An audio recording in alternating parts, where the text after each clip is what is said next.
everybody. It's the Cryptid Huntress. I'm Jessica Jones. Welcome into the show tonight. My goodness, we have a very interesting remote viewing target for you guys, for all of us tonight. Yesterday on our show, on A Glitch in the Matrix, we had Jane and Gerald Fountain here of Midwest Night Watchers, and we talked about old world maps and all the strange creatures on those maps. And also we got into statues potentially having dead humans inside of them as well. Well, tonight we are going to be discussing Saint Christopher, the dog-headed saint. And we did touch on some of the dog-headed people that were on those maps that we were looking into. And so I thought it'd be a great time for us to pull out this target tonight. And golly, we're going to take a deep dive into Saint Christopher, the dog-headed saint tonight. Looking into some of the research I did today, the argument for, man, he couldn't be a dog-headed saint because there's no such thing. Okay, but I'm the Cryptid Huntress, and I know that dogmen exist. I might have seen one myself. Okay, so we're going into this tonight, and I hope you guys are ready to go down this wild rabbit hole. It's going to be a wonderful show tonight, and so go get the popcorn, y'all.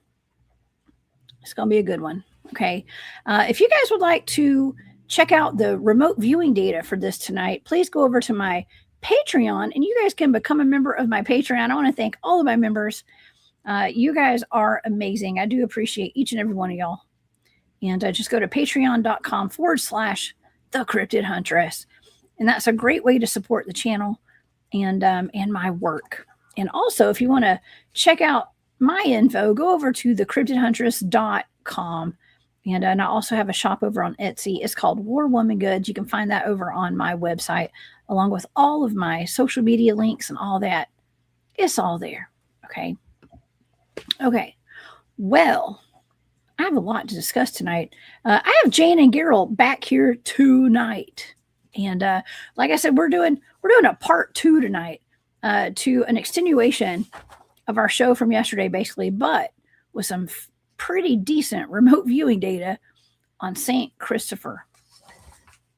All right, so Saint Christopher, one of Christianity's most revered saints, is depicted in the Eastern Orthodox tradition with a canine head. He is often portrayed as a giant man with a dog's head, a representation that stems from ancient legends about his origins. He's known as the patron saint of travelers, famously carrying the Christ child across a river, which symbolizes his role as bearer of Christ. Saint Christopher was depicted with a dog's head for many centuries until the Orthodox Church abandoned that tradition in the 18th century. Now, they decided he was not a dog-headed saint at that point, but many others have always considered him the dog-headed saint. Now, is this depiction of Saint Christopher having a dog's head a metaphor for being taken literally, or was he an actual dog-headed man? His original name was Reprobus. And he was about 7.5 feet tall. He was a Canaanite, a member of the tribe of Marmaritae, and who they were actually from a land of cannibals and dog-headed people. With a documented history of civilizations of dog-headed people on ancient maps and in literature, the chances are that he was likely not 100% human. And of course, I was given a remote viewing target of this several months back, and I thought tonight would be a great night to go over that data and much more. And of course, I have Jane and Gerald of Midwest Night Watchers here with me tonight. You guys can find them over on their YouTube channel. It's called Midwest Night Watchers. Please help me welcome to the show Miss Jane Fountain. Hey, Jane. Hello. Welcome back. And of course, welcome back. And Gerald, welcome back to the Cryptid Hunters channel. Thank y'all for being here tonight. Oh, thanks for having us. We've been in backstage since yesterday, so. I'll never left. Oh my gosh. Well, we actually did kind of get into the cynocephali and the dog-headed people on those maps that we went over yesterday. And so when I was getting a show together for today, I was like, you know what? I've got that data for St. Christopher. And, and I got to be honest with y'all, I was always hesitant to even talk about that because when my family used to say, we don't talk politics or religion at the dinner table, right? And Right. and I thought it would be kind of controversial to actually go over this with the public, but I think it's a good time to do that, and I think you guys are the best people to talk with about that. Oh, thank you. Of course, and plus the fact that we talked about this yesterday a little bit, I thought it was perfect for tonight. Absolutely. Yeah. Well, what do you guys know about St. Christopher? I know we talked about the Canaanites last night, right, Jane? Mm-hmm.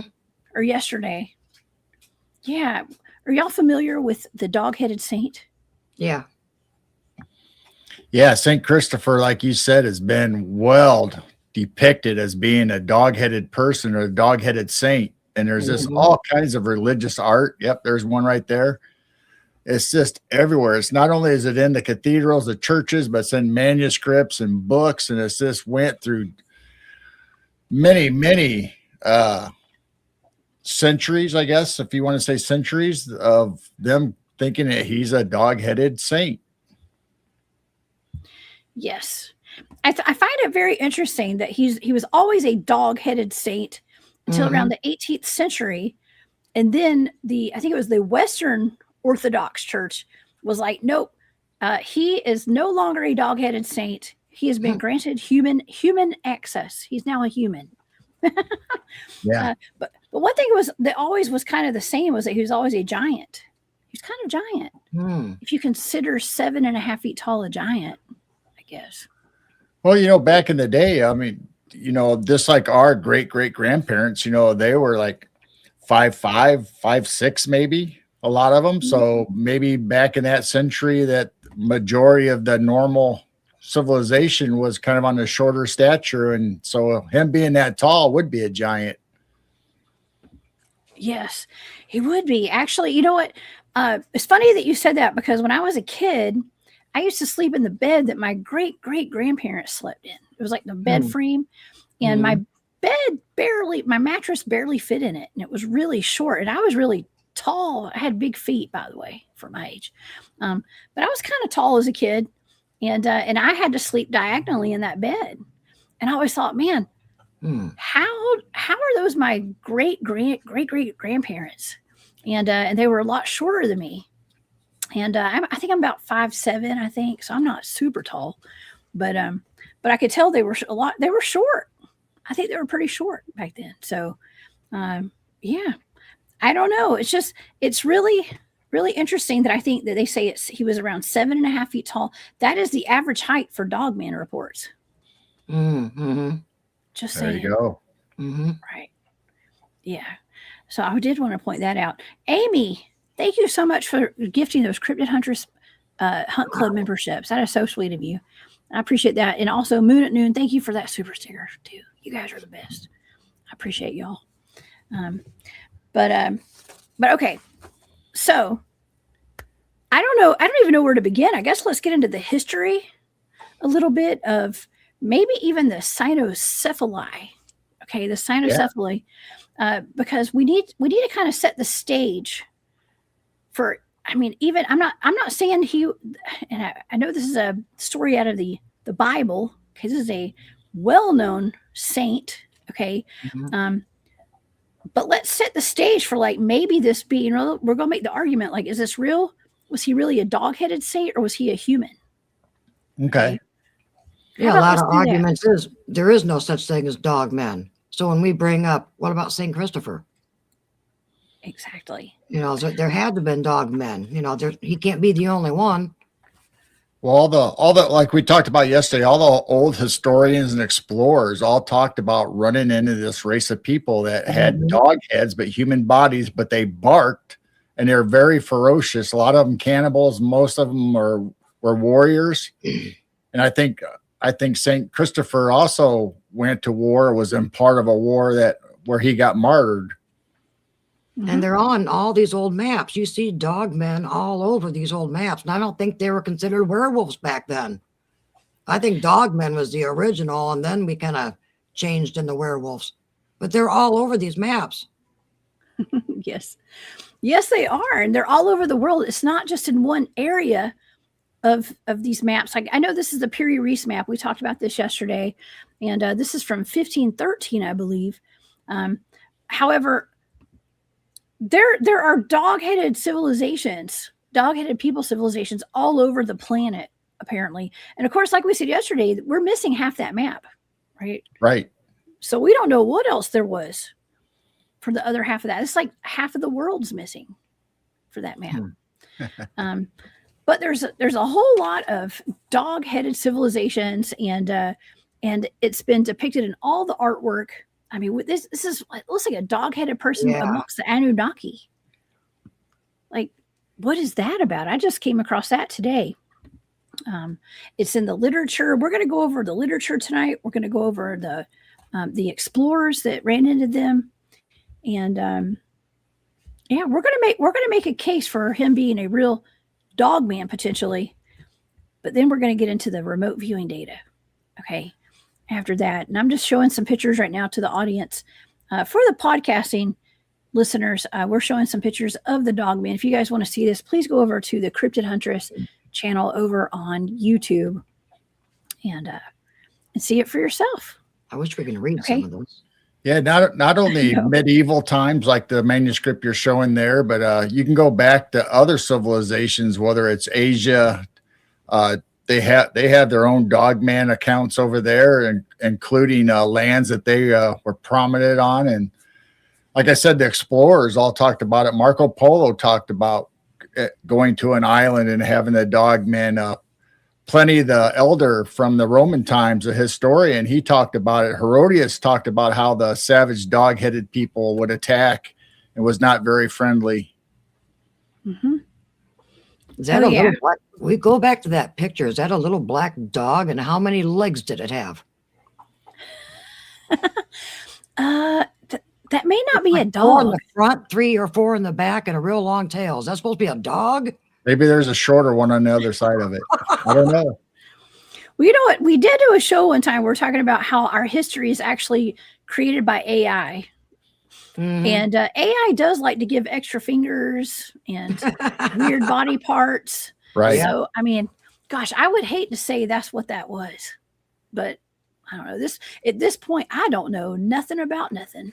Okay. Mm-hmm. And okay, so the most famous case of cynocephaly or cynocephalisis, I don't know how you want to say that, is St. Christopher. And Jane, like you were saying, it's one of the best arguments for dogman throughout history, is this, because it's actually very well documented. And he's described as many texts as having the body of a giant man and the head of a dog. And of course, y'all, I got to admit something. I did I didn't just try, I just lost Freya, my fur baby. And so a lot of this art that I made for the show looks like my dog, Freya. So in case anybody's wondering, Freya was St. Christopher tonight. Okay. So, but they said that he was a wild and a fierce warrior, and that he came from a warring tribe of dog-headed people. And it sounded as though, like, from the research that I did today, it sounded like they were considering these humans, but they had dog heads, which is kind of weird. Have y'all come across that and noticed that too? Yes. Mm-hmm. Yeah. In a lot of the descriptions, it says they were warring people. And like I said, they were dog-headed people. So they had human bodies, or looked like human bodies with dog heads. But then I found one other article that said they could have been human, but wearing skins of animals and possibly masks. So it kind of almost made me think of the berserkers. Mm. Oh my God. That word is in my remote viewing data for tonight. Just remember that. It is. The word berserker is in my data. I remember that because I was going over it today and I was like, oh, berserker, that's weird. That is so wild. Okay, so good call on that, man. Yeah, it's I mean, you can imagine when we're discussing dogmen today, and we're trying to figure out like why are there so many sightings today, and we're getting these reports of military bases and government lands where the dogmen are being seen, and then we kind of start theorizing loosely, let's just say for entertainment purposes only.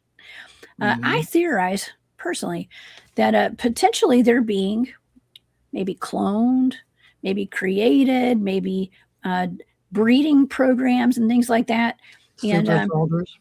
Super soldier programs, exactly. And it's like, well, because why else? Why wouldn't they weaponize such a fierce warrior? And especially if they're going to go what we call go ham. They're going to go ham and go berserk. And they will destroy anything in their path, probably, I would think. What a great super soldier if they're, canine, their smell. They can probably pick up the enemy. I mean, there's a lot of benefits to that. Yes. Get on all fours, run fast. They could sniff you out. They could. Right. Yeah. That I've kind of, I don't want to say like I've debunked people's stories before from that aspect, but like, there have been people who have claimed to have been in like, witnessed dogman attacks and stuff. And they say they claim they hid and they survived. And I'm thinking like that, I don't know if that makes a lot of sense, because I would think that the dogmen, dogs can sniff. Okay. They can smell your fear. And if you're there and you're witnessing something like that, they're going to smell that fear and they're going to find you. Right. But I don't know. I'm just saying. And if they're from a lab, I'm still thinking they have night vision. They messed with their eyes, so they probably have night vision or contacts like we've been talking about. I mean, you don't know how they manifested them and being super soldiers and all their gifts. Well, since you brought up fear, dogs in general, to a lot of people, just generate fear. People are scared of dogs sometimes. And why do soldiers and policemen have dogs that are trained to attack robbers or criminals or whatever on command? Because they're fierce and they put that fear in people. I mean, if you see those videos where those police and the military have those dogs out on missions, they are fierce. Could you imagine one 7 feet tall? Wow. No, yeah. Oh yeah. Yeah, it's a scary thought. It's definitely a scary thought. But like I said, they make great soldiers. And I'd want them on my team. That's why I always say I want a werewolf security detail one day. Okay. Because I want the crazies on my side. Okay. but I don't know. And plus dogs are loyal. So I'm assuming that dogmen are loyal. I don't know. What do y'all think? Yeah. Who knows? Probably. Maybe. They work good in a bad. Oh yeah. Yes. Well, the stories are, they say that he actually did come from like a village or a civilization or a community of other dogmen, just like him. So let me see. Let me read some more of this that I have here. I've heard that several times that Canaanites. the land of Canaan was Canaanites, and they were dogmen. Right. But I mean, when you have the stray dogs out in your neighborhood or out in the woods, they all kind of congregate together, even if they didn't grow up together or hang out together. They seem to have that bond as canines, and they do go in packs just like wolves. They do. Yes. And that is very dangerous and very terrifying as well. Well, okay. Well, let's see. So according to Christian mythology, I hate to say mythology. That's kind of weird, but it's but mythology, that's what some people say. When I was doing some research today, I said they were saying mythology, and I was like, okay, well, I'm going to say Christian legend. That just sounds better.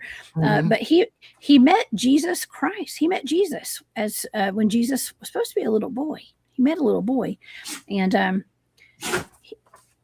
the story goes that he actually, I guess, like he had gone through his stage of like fighting and being a warrior and all this kind of stuff. And we'll get into this in just a minute because it was almost like he didn't believe in God, okay, at all. And that's why I was thinking about this, like, well, is this just a cautionary tale? Is this something that's,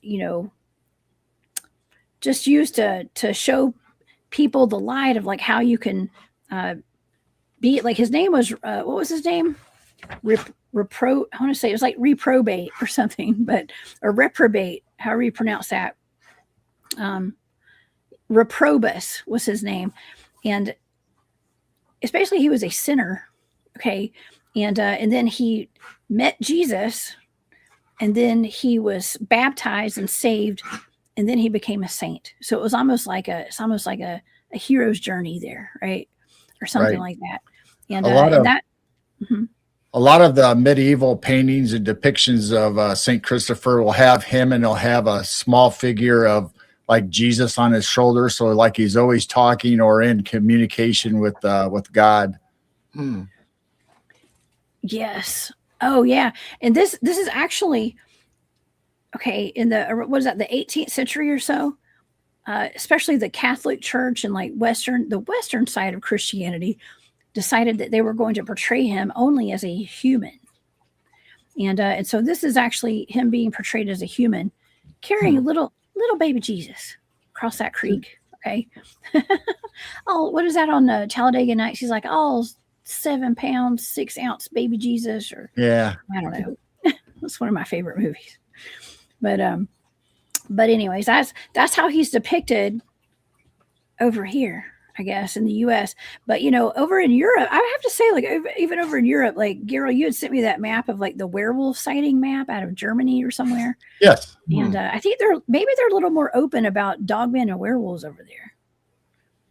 Yeah, there was a lot of reports on that map, and that's not all of them. That was just one area over in Europe, and only from a certain time, like the 13 to 1400s. But there's more and more data, just like over here in the U.S. and other countries. There's dogmen and werewolf reports all over.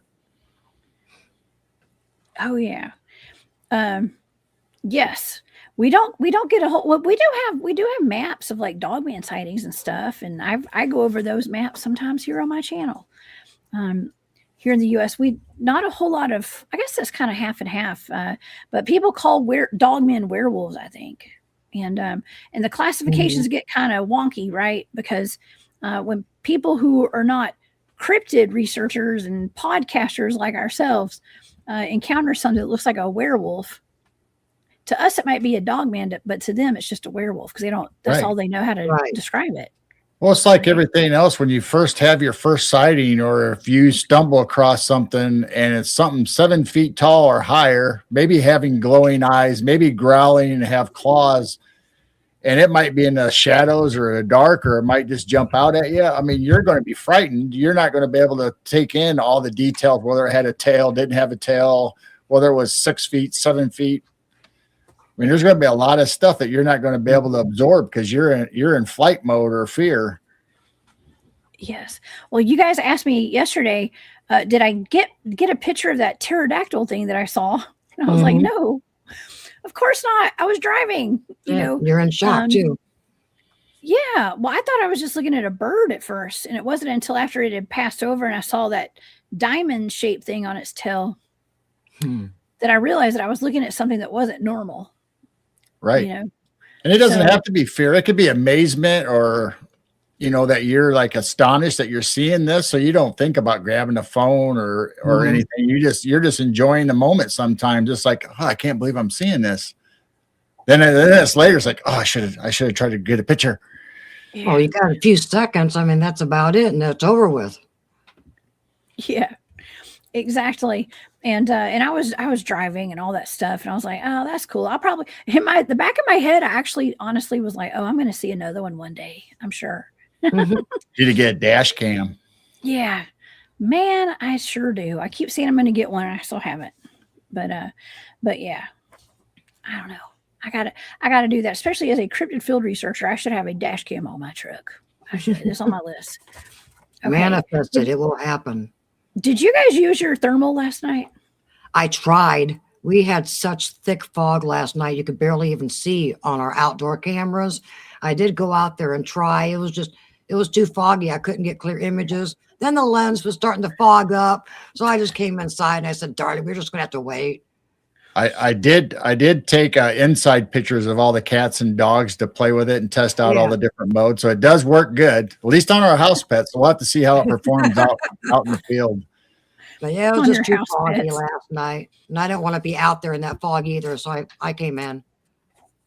Oh my gosh. Well, I'm glad that y'all have that. And keep me posted. Let me know if you come across any reptilians in the neighborhood. Yeah. Okay. I sure will. We're definitely going to go out somewhere and look for heat signatures to see if everybody has one. Or little people, who knows? Yes, I'm gonna mail y'all some of my business cards. You guys hand them out to people as they don't show up in the thermal. Say, here, call my friend Jessica. Go on her show. Okay. Yeah, a reptilian hotline. A reptilian hotline. Oh my gosh. That's not a bad idea, Carol. I like the way You'd you be like think. Art Bell. You'll have a special line for tonight. We're taking reptilians. Please call in.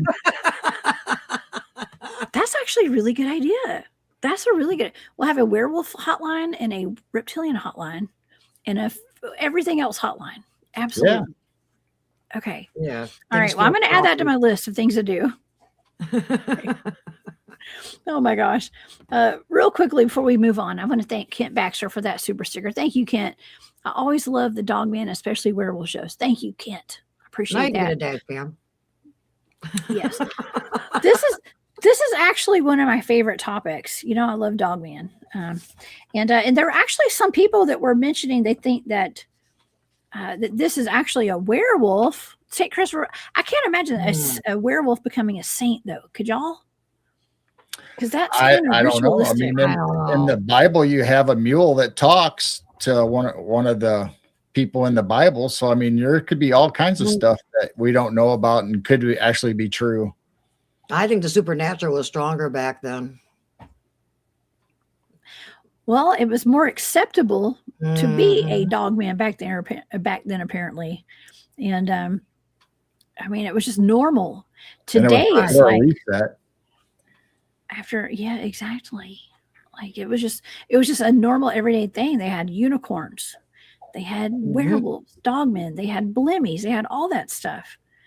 And dragons. And dragons. And the giants. Yeah. Mm-hmm. There's so much that they're covering up for some weird reason. Yes. Yes.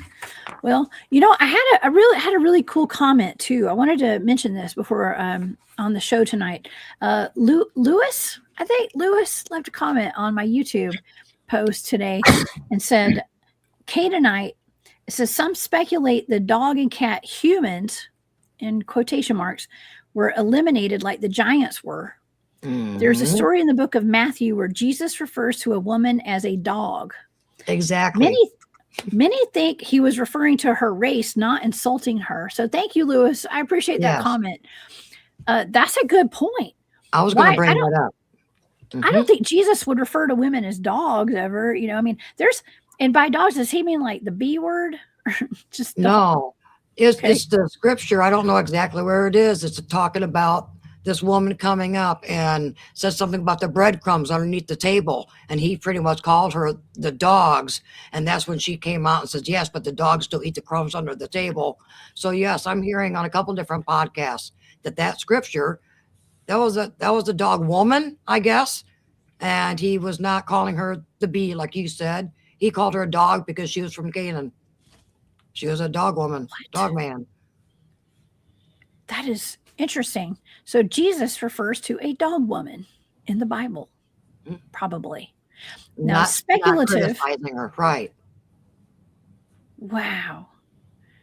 Yeah, I don't see Jesus calling a woman a dog. I know he liked to flip tables. Right. That's because they deserved it. Okay. I don't know. What do you think, girl? Sense now, since we're looking at things in a different angle, that he wasn't yelling and name calling her. He called her a dog because she was a dog. Yes. She was an actual dog. Yeah. And he knew she was from Canaan. Yes.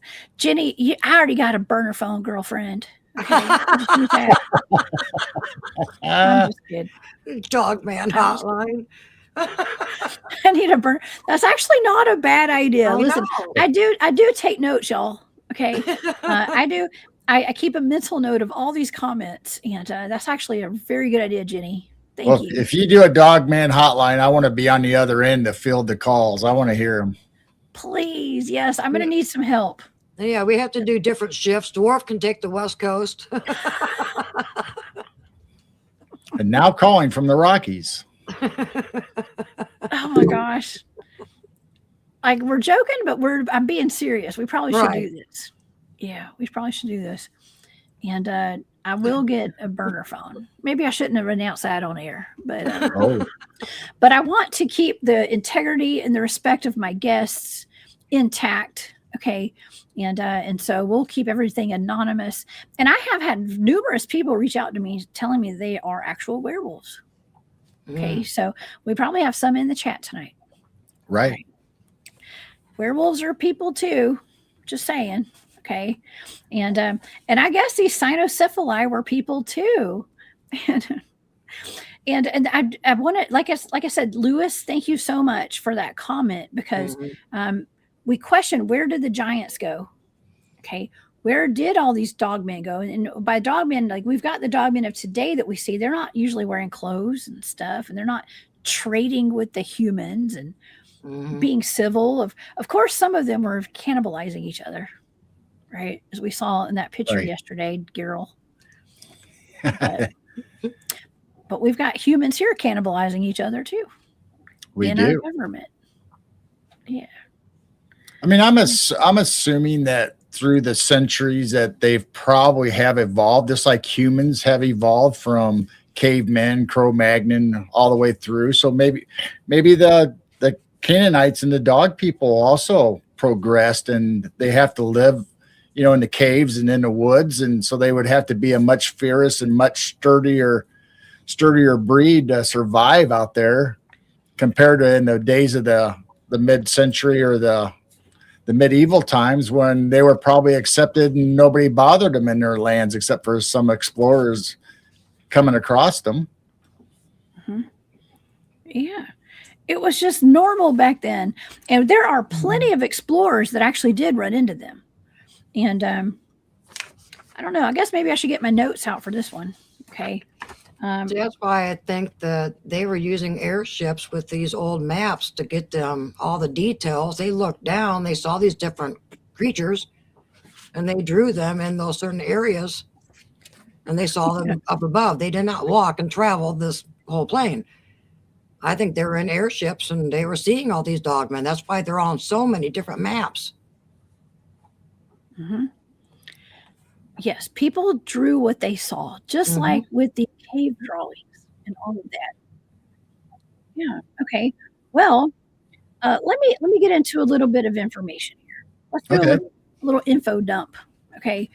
And so the legend goes that Christopher's real name is Reprobus, or the reprobate. Okay. And he was a barbarian, and he lived during the time of the Roman Empire. Okay. He was a giant man. They called him a giant man. He wanted to serve the strongest king in the world. And after serving one such king, he found the devil was stronger. So he served the devil.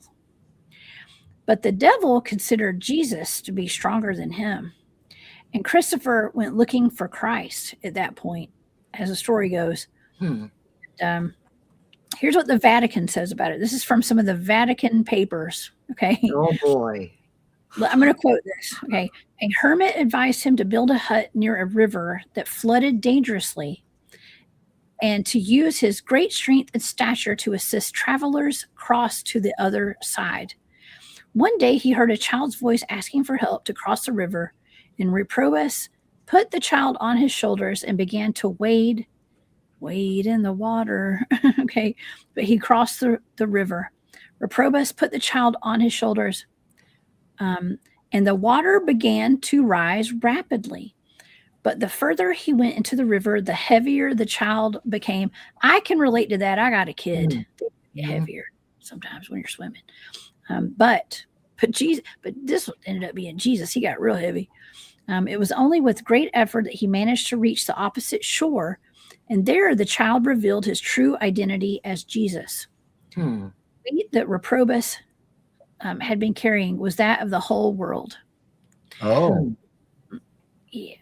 And saved by the blood of Christ. This is from the Vatican, y'all.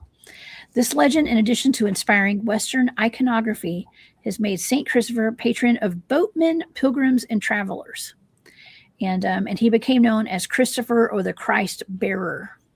And okay, so there's other images of him. Okay, so that is actually, and they're referring to him as like a human. The Catholic Church refers to him as a human. Okay, but okay, let's move on to the dog-headed saint depiction of him. Okay, because for several centuries he was depicted in the Eastern Orthodox Church, which split from the Roman Catholic Church after the Great Schism of 1054 with the head of a dog. So he had a head of a dog before that. So what is the story behind this? Irish scholar David Woods said that St. Christopher was a member of the North American tribe of the Marmaritae. He was captured by Roman forces during the emperor's Diocletian's, I think that's how you pronounce it. Y'all know I can't pronounce anything right. Diocletian's campaign against the Marmaritae in the late 301, early 302s. And he was transported for service in a Roman garrison in or near Antioch in Syria. He was baptized by the refugee Bishop Peter of Alexandria, and he was martyred on July 9th, 308. So the identification of St. Christopher as a member of the tribe of Marmaritae is vital to the correct understanding of the passage, which has caused more problems than most, they say.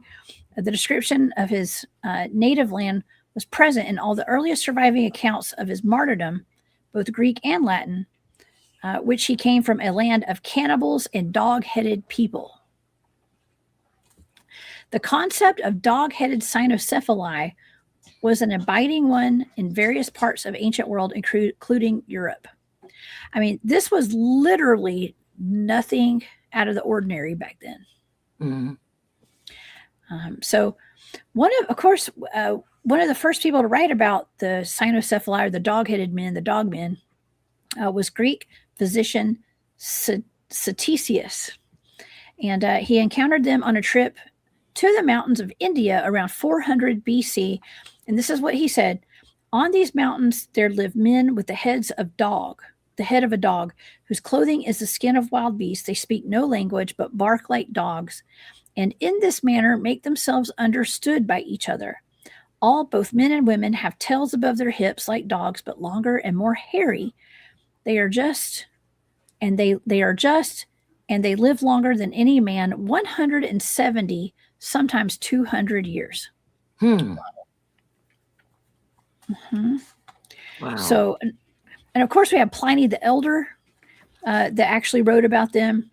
He was a Roman writer, and he wrote about some dog-headed men out of Ethiopia in his famous work called The Natural History. This is what he said.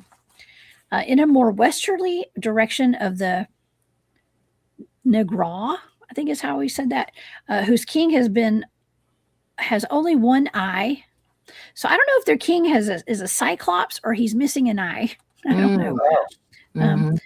And that, it says, and that is in the forehead. So There you he go. He has an eye in his forehead. Wow. Cyclops. They're in the old maps too. Yeah, they are. Okay. Oh my God. So I have a third eye. We all have a third eye right here. Right?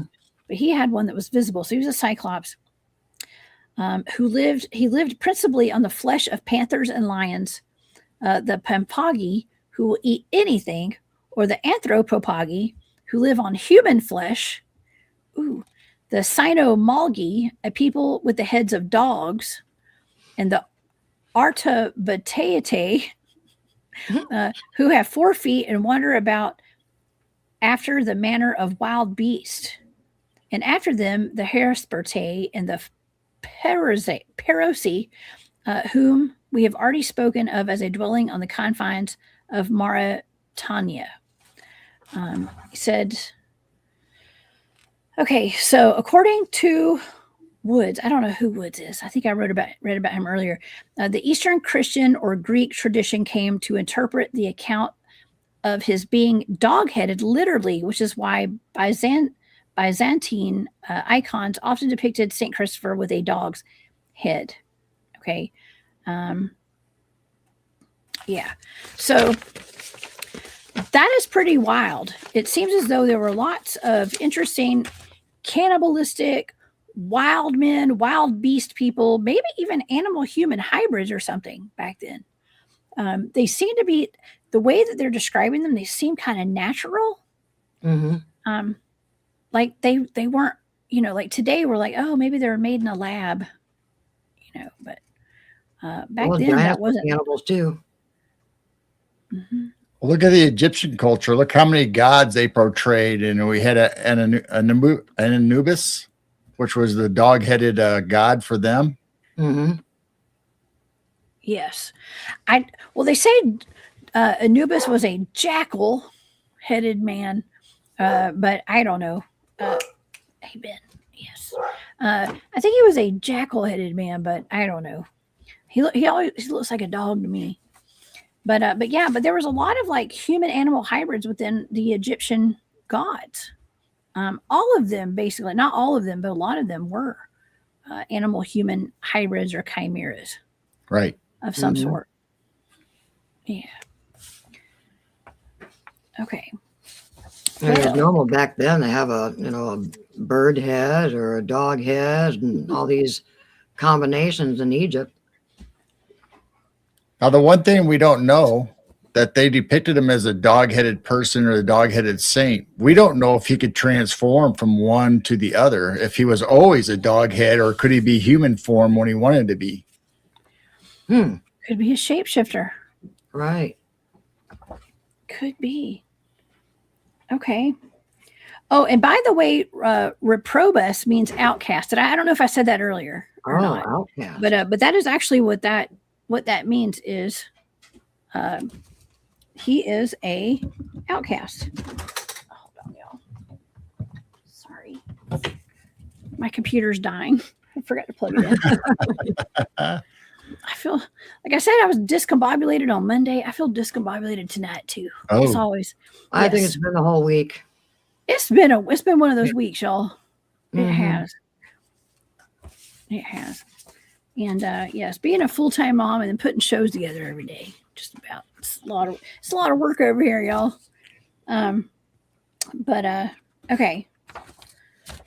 I don't know. I mean, I've got more information on him, but I mean, we could just get into the remote viewing data if y'all want. I mean, we can do that. That's actually kind of fun.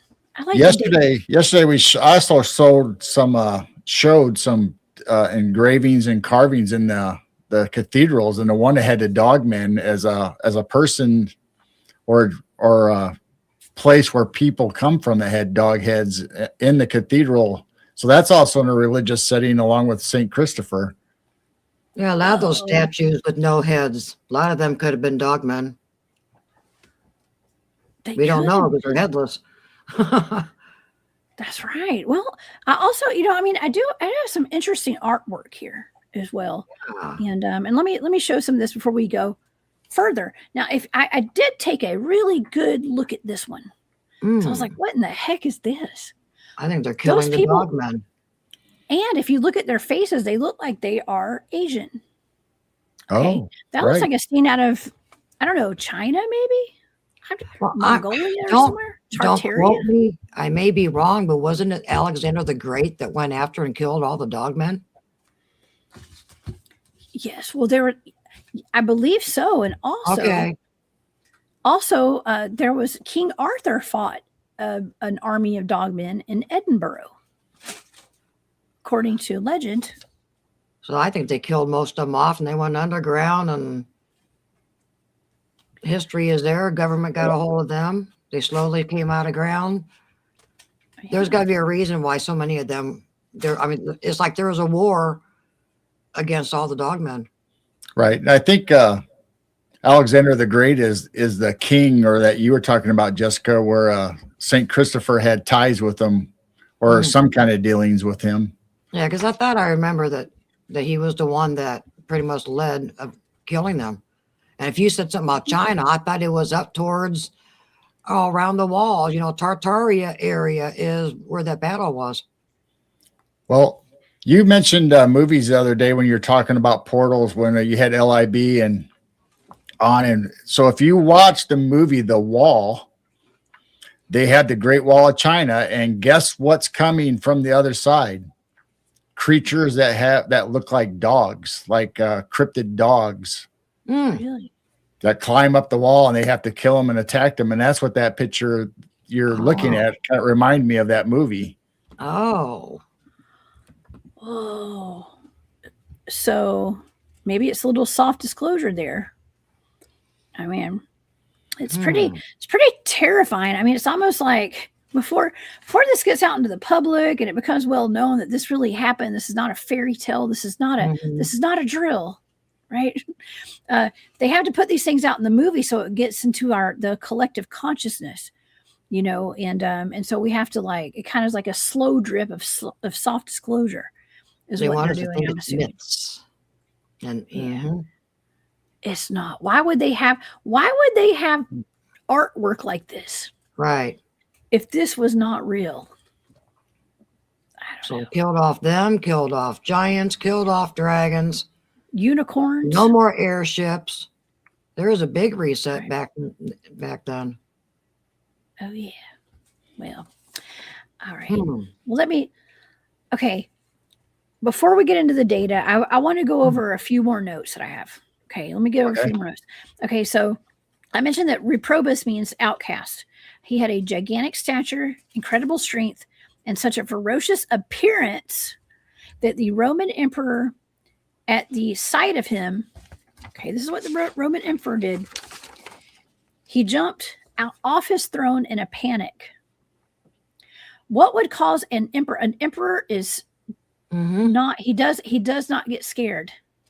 They're not supposed to, at least. Okay, and he jumped off of his throne in a panic. The dog's head, powerful physique, and thunderous voice made an indelible impression, even on the most courageous warriors. Now, of course, the church and books will say, like, well, a dog person could not exist, and its appearance could only be explained by the imagination of people who wrote about him, or a physical deformity, congenital or acquired. And they say, and some people said, well, you just can't take some of these descriptions at face value. You have to say that it's some kind of an interpretation. But listen, that's why I wanted to lay the groundwork of, like, look, this has been on maps since the 1500s. I mean, I know this is way before that, but we have sightings today. I'm the daggum cryptid huntress. We still have sightings today of these dogmen. So, but even Marco Polo had run into these things. Gerald, you mentioned that earlier tonight.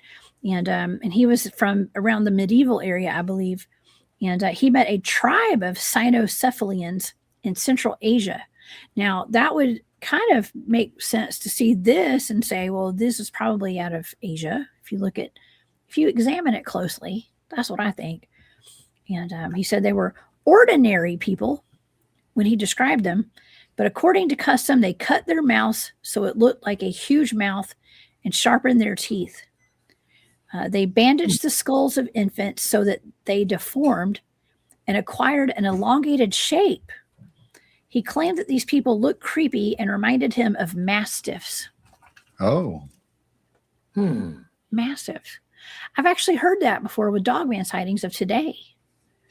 I think the one that I saw looked more like a pit bull, like a mix between like a black panther and a pit bull head, kind of, in a hyena with the ears.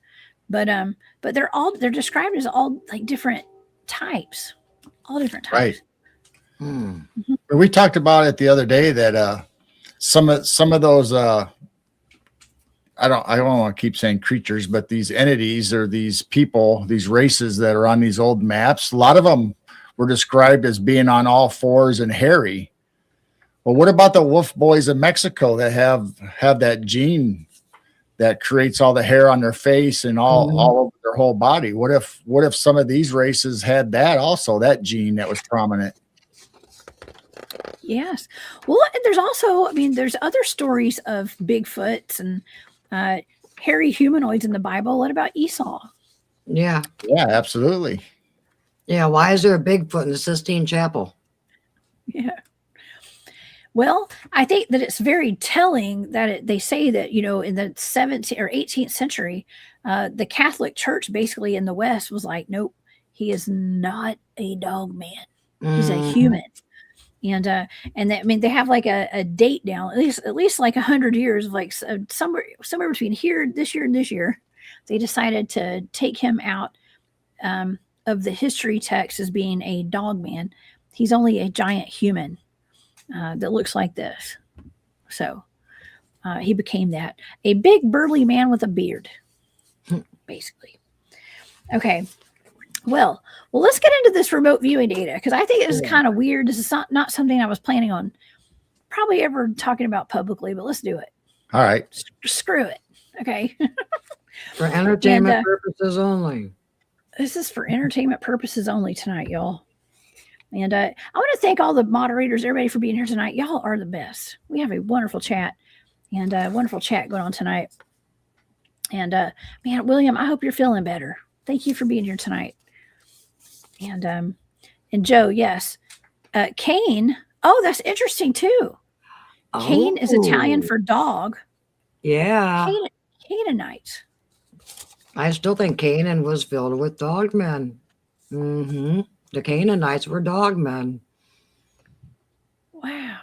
It makes so much sense. That's just another cover up. There's so much that, you know, they thought they were teaching us, but it was the opposite. Oh, yeah. I love our audience. I do too. I feel lost not being in there saying hi to everybody. Hi, everyone.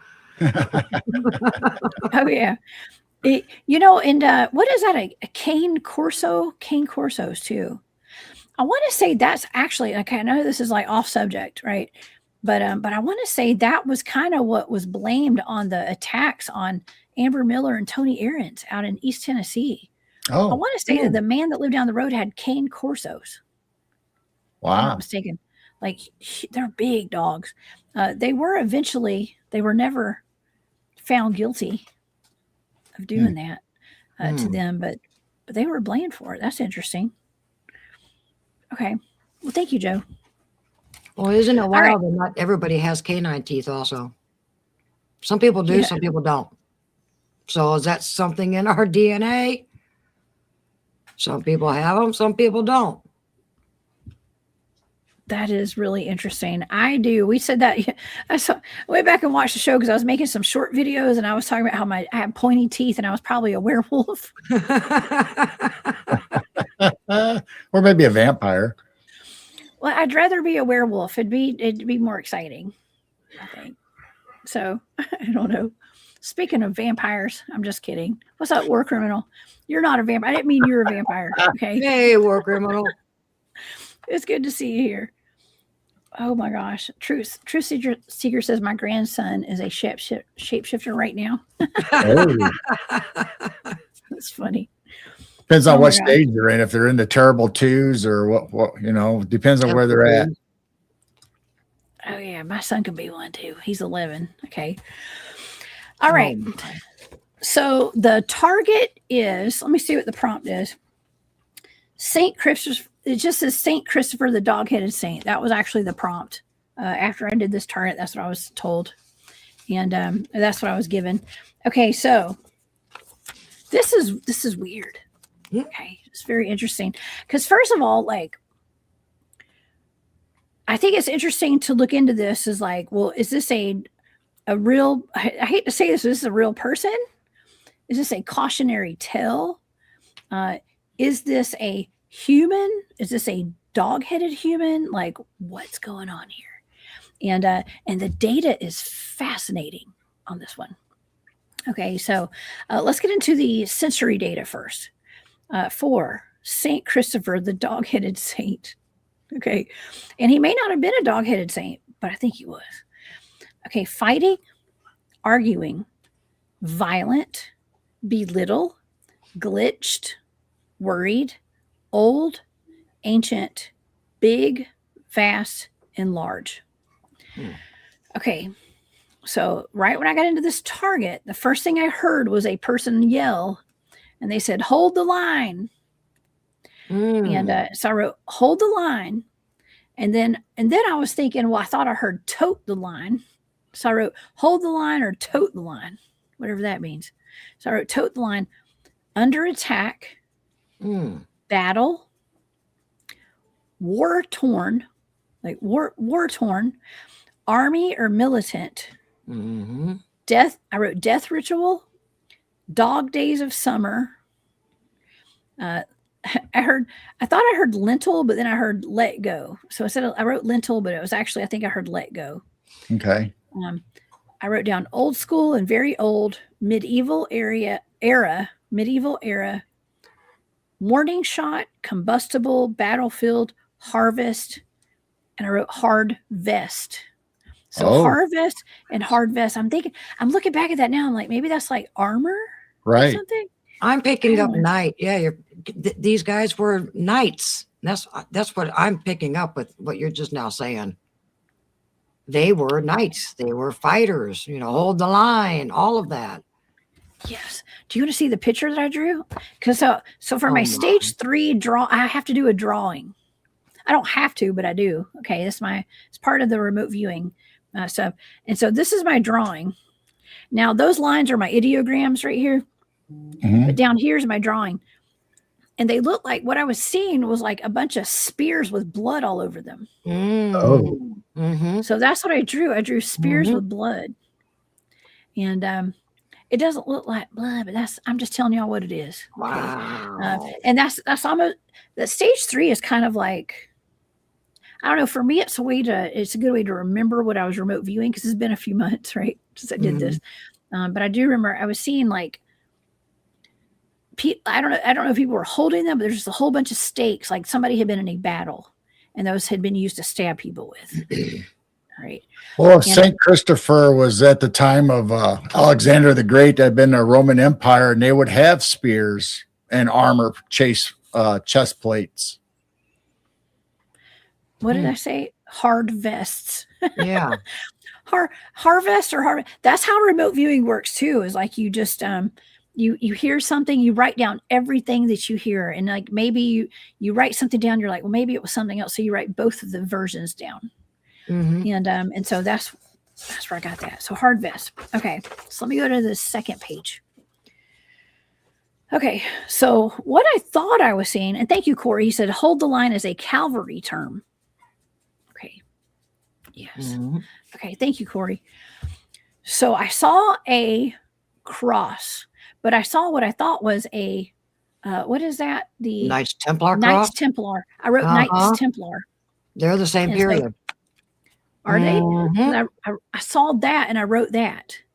Okay, so that was what I saw. I didn't see like a Christian cross. I saw a Knights Templar cross. And I wrote rituals, rites, rites, religious, and I wrote crusades with a question mark beside it. And then I wrote Knights Templar with a question mark beside it. Wow. Okay. I know William and I did a show not too long ago about bloodlines. And we talked about the Knights Templar and the dragon bloodlines and stuff like that. So I find this very interesting. Yeah. Okay, because we're talking about St. Christopher, the dog-headed saint. I'm picking up on Knights Templar and stuff. And the next thing I wrote, y'all are going to love this one. The next thing I wrote was Game of Thrones. Oh, yeah. Yeah. The Hound? Yeah. So my location, like where I was, where is it? Yes, William, I remember. Okay. So the next thing, like when I was picking up on this like cross, it was like a red cross. And it was a dark looking cross. I wrote Knights Templar with like a question mark. And then I wrote battlefield because I was clearly like, I felt like I was on a battlefield. And I wrote Game of Thrones. And what I was seeing were This is what I wrote down: humanoids, giants, and White Walkers. Mm. Wow. Mm. Now, let me tell you what they were doing. So, like in another column where I wrote was I wrote berserkers. Like you know, I wrote berserkers, crazed, crazy, adrenalized, and bloody. Wow. And I was picking up on exhausted soldiers, exhausted people, exhausted soldiers. I wrote down. I think this is really interesting because the target is the Saint Christopher. Yeah. So, like, I obviously was like remote viewing him in battle or something. I'm assuming. I don't know.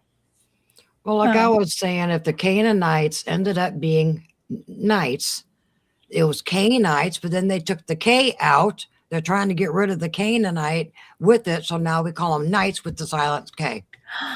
They were Canaanites. They were fighters. I bet they fought the Knights Templar and all of them.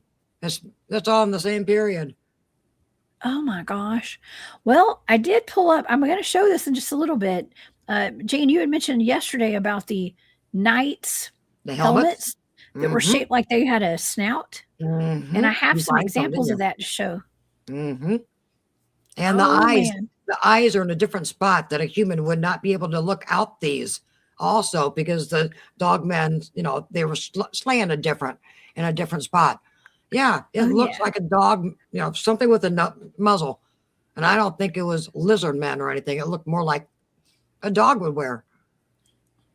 I think so too. Mm-hmm. Okay. Oh my gosh. Okay. Well, okay. So I was definitely picking up on soldiers, berserkers. The vision that I was seeing, like what I was seeing was actually seen out of Game of Thrones or like Lord of the Rings or some kind of show like that. Like I was seeing something that had a mixed bag of weird characters in it. Okay. Right. And, like both of them. Yeah. And I literally wrote humanoids, giants, and White Walkers. Wow. Now, White Walkers are how I describe like the big W. If y'all know what that is. I was just going to say that. Yeah. It goes. Yeah. That's I was kind of seeing like all of that. So, okay. So then after I picked up on these like berserkers, adrenalized blood, I wrote adrenalized bloody, and that could just be like berserkers going berserk. But on a battlefield, I heard keep going. And I don't know if that was like somebody telling me to keep going or that was like on the battlefield, but I just heard like I wrote keep going, don't give up now. Oh. Okay. That was my second page of data. All right, let's go to the third page. If they were cannibals, did they eat their victims? And if the victims died in fear, the Google Chrome would kicked in. Is that why they went berserk? Oh my They're gosh. cannibals. Did they eat, they killed them. Man. I mean, you're going to leave that food right there? That's a good steak right there next to you. I mean, it's always just wondering if they ate their victims, who they just killed. Oh man, what a great point. And there's that battlefield at Chickamauga up in North Georgia where we have old Green Eyes. Mm-hmm. Okay. Mm-hmm. And they said the old Green Eyes. She ate the people, didn't she? Eating the corpses after during the war, as the soldiers would fall, it would eat their bodies. Well, that would cause you to go berserk. Oh man, here's my thing too. If and I do believe this is all real, okay, and like Project Pegasus and all these like time traveling programs and stuff. If there are crazy cannibals running our government and in these programs and stuff, why wouldn't they? Oh, I hate to say this. This is for entertainment purposes only, but why wouldn't they, go back and, time travel to the Civil War battlefields and to the Revolutionary War battlefields and to Vietnam, World War I and World War II, and go take that blood. Right. Absolutely. Is that too crazy to think? No, not these days. This is for entertainment purposes. A lot of things have changed the last 10 years or so. So, yeah, nothing surprises me anymore. A lot of things start making sense now. That's terrible. Wow. Yeah. Oh, my God. Stuff that we would have never even fathomed, like even 5 years ago. it's like it's all real. Yeah, aliens are real, but giants and dinosaurs and dragons and all that. Well, not dinosaurs, dragons and giants, no such thing. And dogmen. But I just aliens think are real now. I saw a flying lizard probably yesterday. Probably. So I don't know. Maybe it was a pterodactyl. I have no idea. I have no idea. Maybe it's a gargoyle. You need to remote view it. Man, I need to get my team to remote view that. Yeah. Yes, Have your we team get remote that view early. what you saw yesterday. Yeah. Yes. I have the exact time and the location, so I can totally do that. Oh, Oh I man, want to hear you those know, reviews. I actually, on I think it's on my Twitter. If you guys go to X, it's actually X. I reposted something that Phantoms and Monsters had posted yesterday, and I want to say it was about miniature like T-Rexes being seen in the Southern Appalachians. Southern Appalachians is where I live. Okay, I live down here, and they were talking about reports of like T-Rexes that have come out recently. Oh, wow. So be on the lookout, y'all. Bolo, okay. Bolo to all my Southern Appalachian brethren, okay. Be on the lookout for T-Rexes. All right. Well, I have one last page of data here, and I'm just going to tell you what I wrote. I pity the fool. And, so I wrote. So my sensory data was actually pity, and I wrote I pity the fool, and then I wrote. I don't know if I was hearing this right because I don't know this word, but it's pittance or pittance. I don't know what pittance means. Penance? Penance. Yeah, I guess it's penance. I wrote because I heard it, so I didn't know how to. I don't know that word. So, but I wrote pittance. Pittance. So whatever. All right. Well, penance in a religious aspect is for where you've sinned and you give up your penance. Like that's why Catholics a lot of time will give up meat and only eat fish for penance or for forgiveness of sin. Oh, that makes sense then. Okay. Penance. I'm not Cosmic Joe said I miss T instead of Mr. T. Oh. So maybe the Dogman had to do a repentance or penance for and they couldn't eat human flesh for a week. Oh God. Yes, give it up. You got to go on a fast on for human meat. Or, actually, they were eating each other. Yeah. Mm-hmm. I don't think they discriminated. I think they ate everybody they killed. Probably so. That picture that you showed yesterday, Garrel, was like the Dogmen, like in full clothes. By the way, they looked like they were dressed like humans, and they were chopping another Dogman up and had heads on stakes and stuff. So, okay, well, I pity those fools. All right, so I wrote pity, I pity the fool, and I heard penance. Pittance. And then I wrote battle worn. I think it's the second time I wrote battle worn. Battle worn. Like I was getting the feeling of like being worn out from fighting. Mm-hmm. And I picked up on more soldiers, and this is so weird because the target is Saint Christopher, the dog-headed saint, and all of my data pretty much is about being in a battle or war, and so I wrote for my tangible. I picked up on my tangibles is like a person or a soldier, and what I was seeing, and I wrote this down, was a soldier on one knee kneeling down with his head down, and I wrote knight, king, knighted. So I wrote knighted with a question mark beside it because I was like, what I was seeing was like a soldier that was like kneeling down. It was almost like somebody's putting a sword on his back or his whatever, and like knighting this person. Right, initiating him to be a knight. And the next thing I wrote was initiate. Oh. Actually, the next thing I wrote was initiated and then initiate. Wow. So, and then this is really cool. I actually wrote under initiate and initiated, I wrote secret knowledge, occult, and ancient knowledge. And then I ended the session right there. That was the last thing I wrote. So that's really interesting that a saint, I mean, I don't know exactly how you go about the ceremony of becoming a saint and getting your sainthood, But it's interesting that there's something my data was picking up on, some kind of initiation into almost like occult, what we would consider occult knowledge today.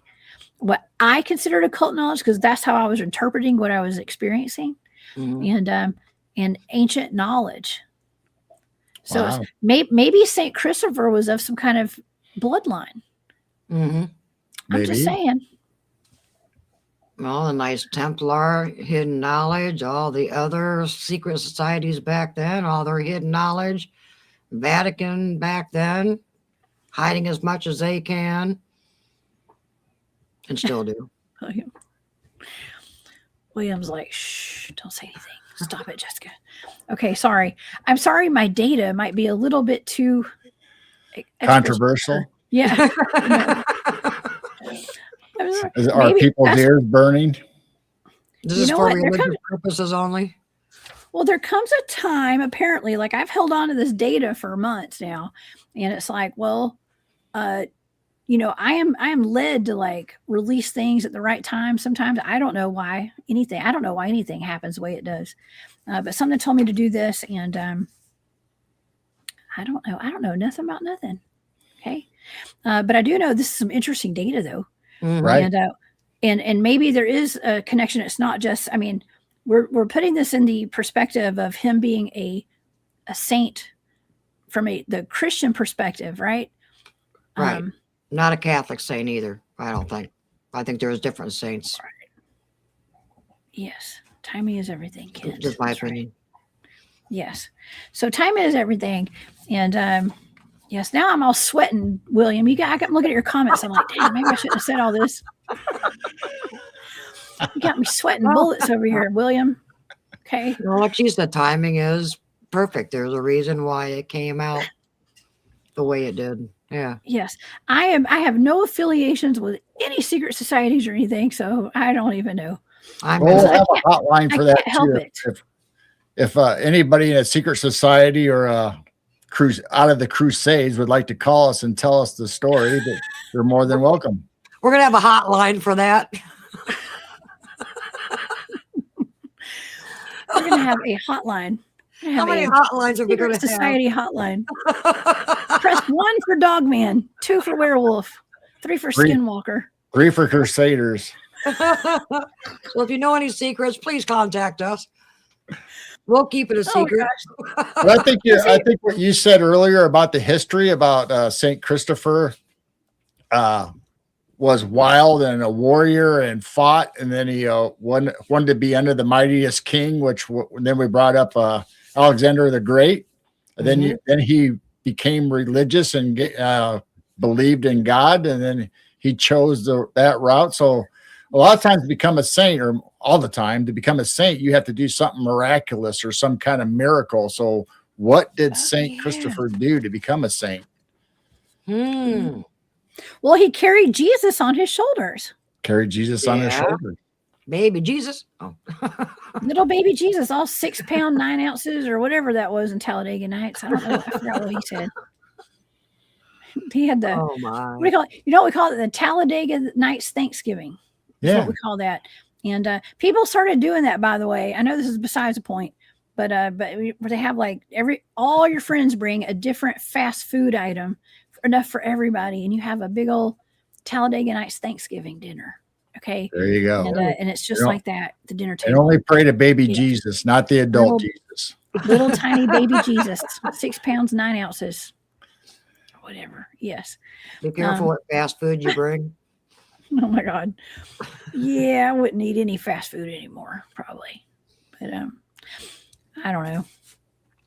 Yeah, especially after watching the head exec of Mickey D's not wanting to eat his own burger the other day. Did y'all see that? Yeah, that was pitiful. And now every single one of them, Wendy's, A&W Root Beer, they're all coming out and doing the exact same thing to prove that they eat the food. Wow. And to make fun of McDonald's. Look, if Wendy's wants to sponsor me, I will say good things about their burgers because they do taste better than McDonald's. So y'all holler at me. Even though they're square. I will take down the Wendigo advertisement if you will sponsor me. Okay. I'm just kidding. I did put out that thing on my short, and it was like the Wendy's logo, but it's like a Wendigo. So anyway, I'll never. Yeah, I need to just throw that. I'm never getting a sponsorship from them ever. Not after that. So what were you okay, thinking? Go ahead. I was going to say, what were you thinking when you were remote viewing this? If you weren't thinking about St. Christopher, what were you thinking with all of that information? Well, what I thought I was remote viewing was something. It was something. I don't want to say ancient, but something old. Like I was in a battlefield. I thought maybe it was like Viking warriors or something. Okay, all right. That was actually like what the feeling I was getting, because I was picking up on berserkers and something ancient, something violent, war torn. What did I say? War torn. I forgot the words I wrote down. Battle worn. Okay, right. But then I was picking up on. Remember at the very beginning I wrote, what was that? Harvest, or hard vest. And then I picked up on the knights. So I was 100% picking up on some kind of knights, but I was also picking up on. I mean, I wasn't getting like a vibe where I thought like Jesus was in the picture. You know what I mean? It wasn't like that. It wasn't. It was more like a war hero type of a target is what I was getting, and someone who was initiated, and that is into secret knowledge and things like that. And you know, some people say like even Jesus is Master Jesus, right? He's like an ascended master, right? And so that's very much the vibe that I was getting was something to do with more like of an initiate of like the occult knowledge stuff like that. Well, every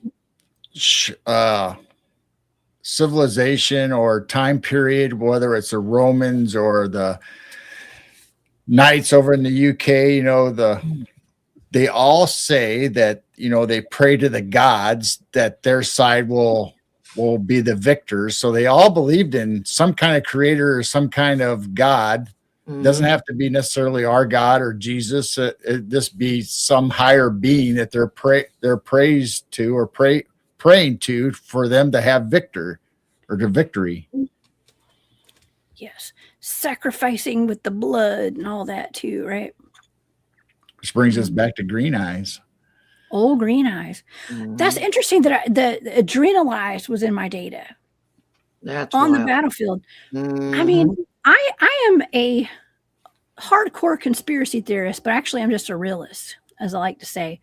And as much as like these battlefields have come up in my remote viewing data with some of these cryptids and portals and things that were, you know, I get targets that are, you know, cryptids from the battlefields in those areas, including that pale crawler out of North Carolina. Remember that with the guy was like on the phone with 911 screaming that it was not a human.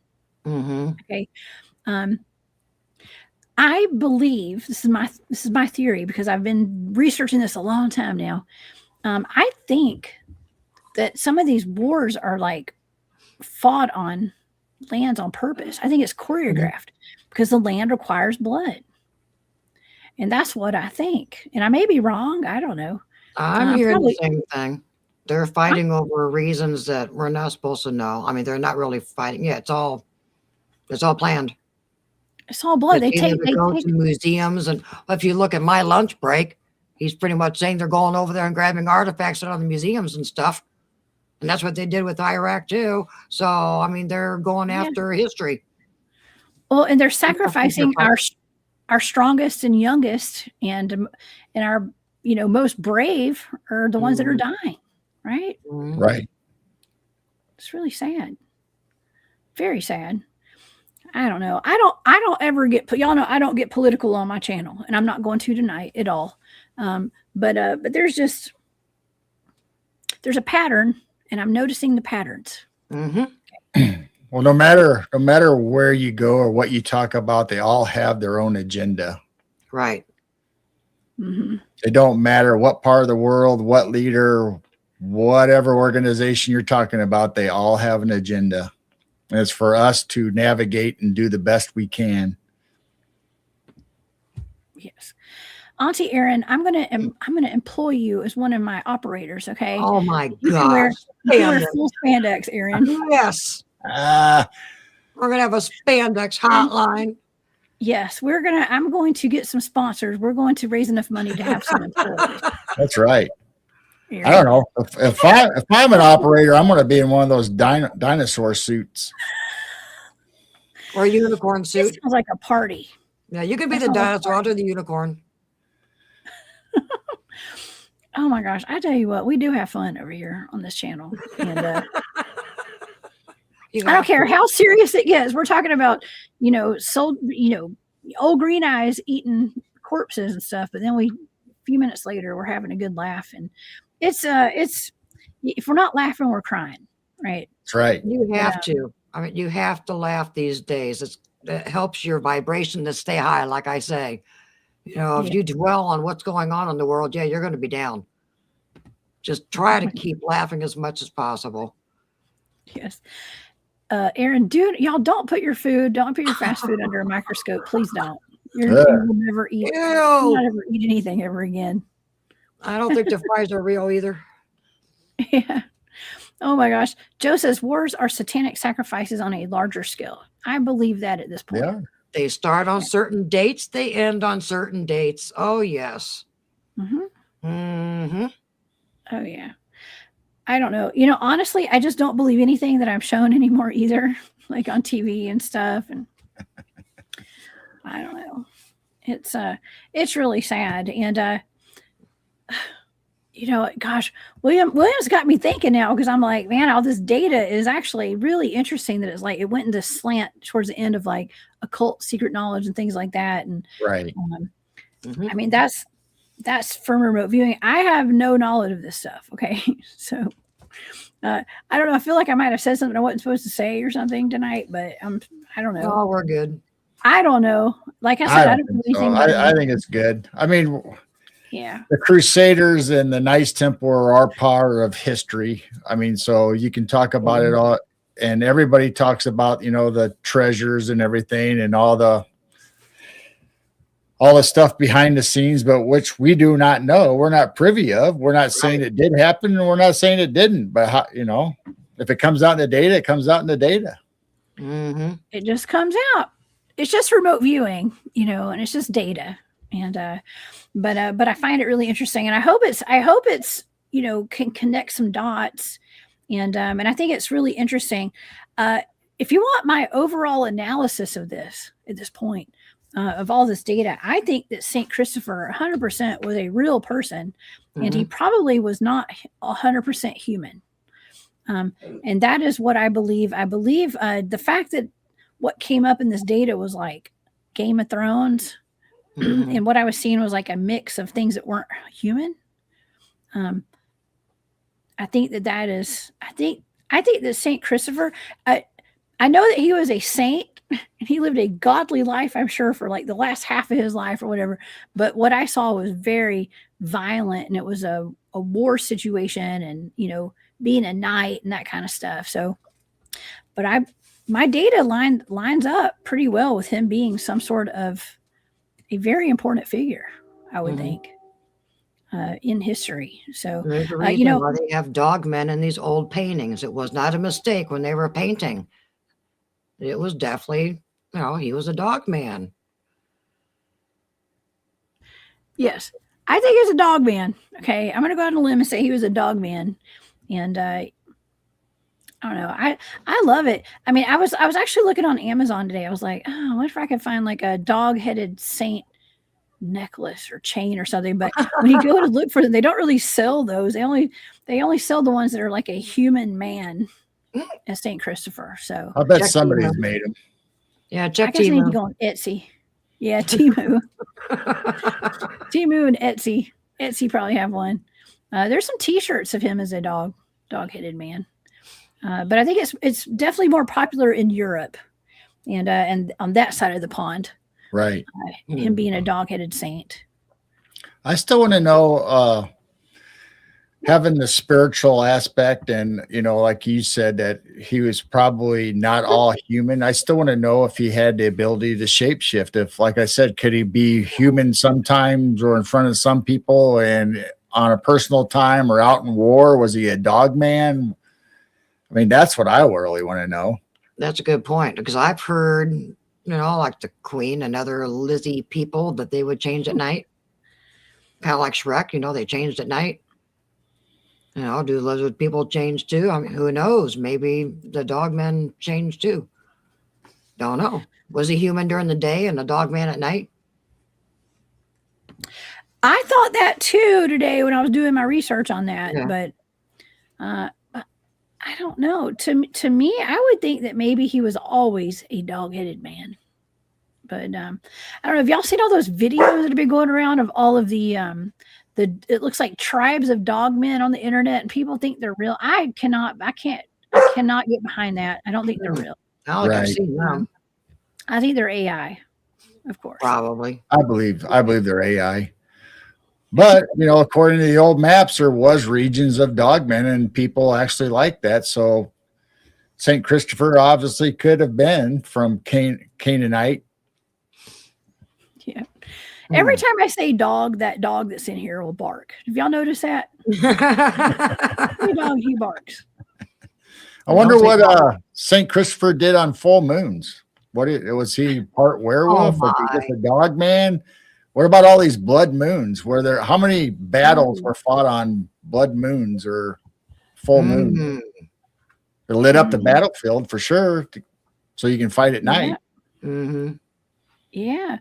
I mean, they probably were more open about doing things by the stars and the alignments of the planets and things like that back then. They still do that to this day. I don't care what anybody says. The people in charge, the Department of War at this point, all these Department of Defenses and whatever, whoever's in charge of making the battle plans for stuff. Right. I know we don't have the same kind of wars today that they had back in the World War II and one, and we fight a different kind of battle now, right? Different kind of war. It's not the same, is what I'm trying to say. But I don't know. I'm not in the military, so I'm no expert on this. But you better believe they are basing all of this off of astrology. Absolutely. Yep. There's no way they're not. I mean, Nancy had an astrologist in the White House to advise Ronald Reagan. Mm-hmm. Oh, yeah. So it's happening. I think they also had somebody that would do seances in the White House, right? Yeah. I'm just saying. It's everybody, okay? Unfortunately, at some point, some really bad people got into office who do occult stuff, and I think they've always done occult stuff, okay? But right now, we're kind of getting disclosure of a lot of really dark stuff going on in our government. And I was kind of joking around. I was like, oh, well, these dogmen are cannibals and this, but we also have politicians that are cannibals today. And, Oh, my. It's pretty bad.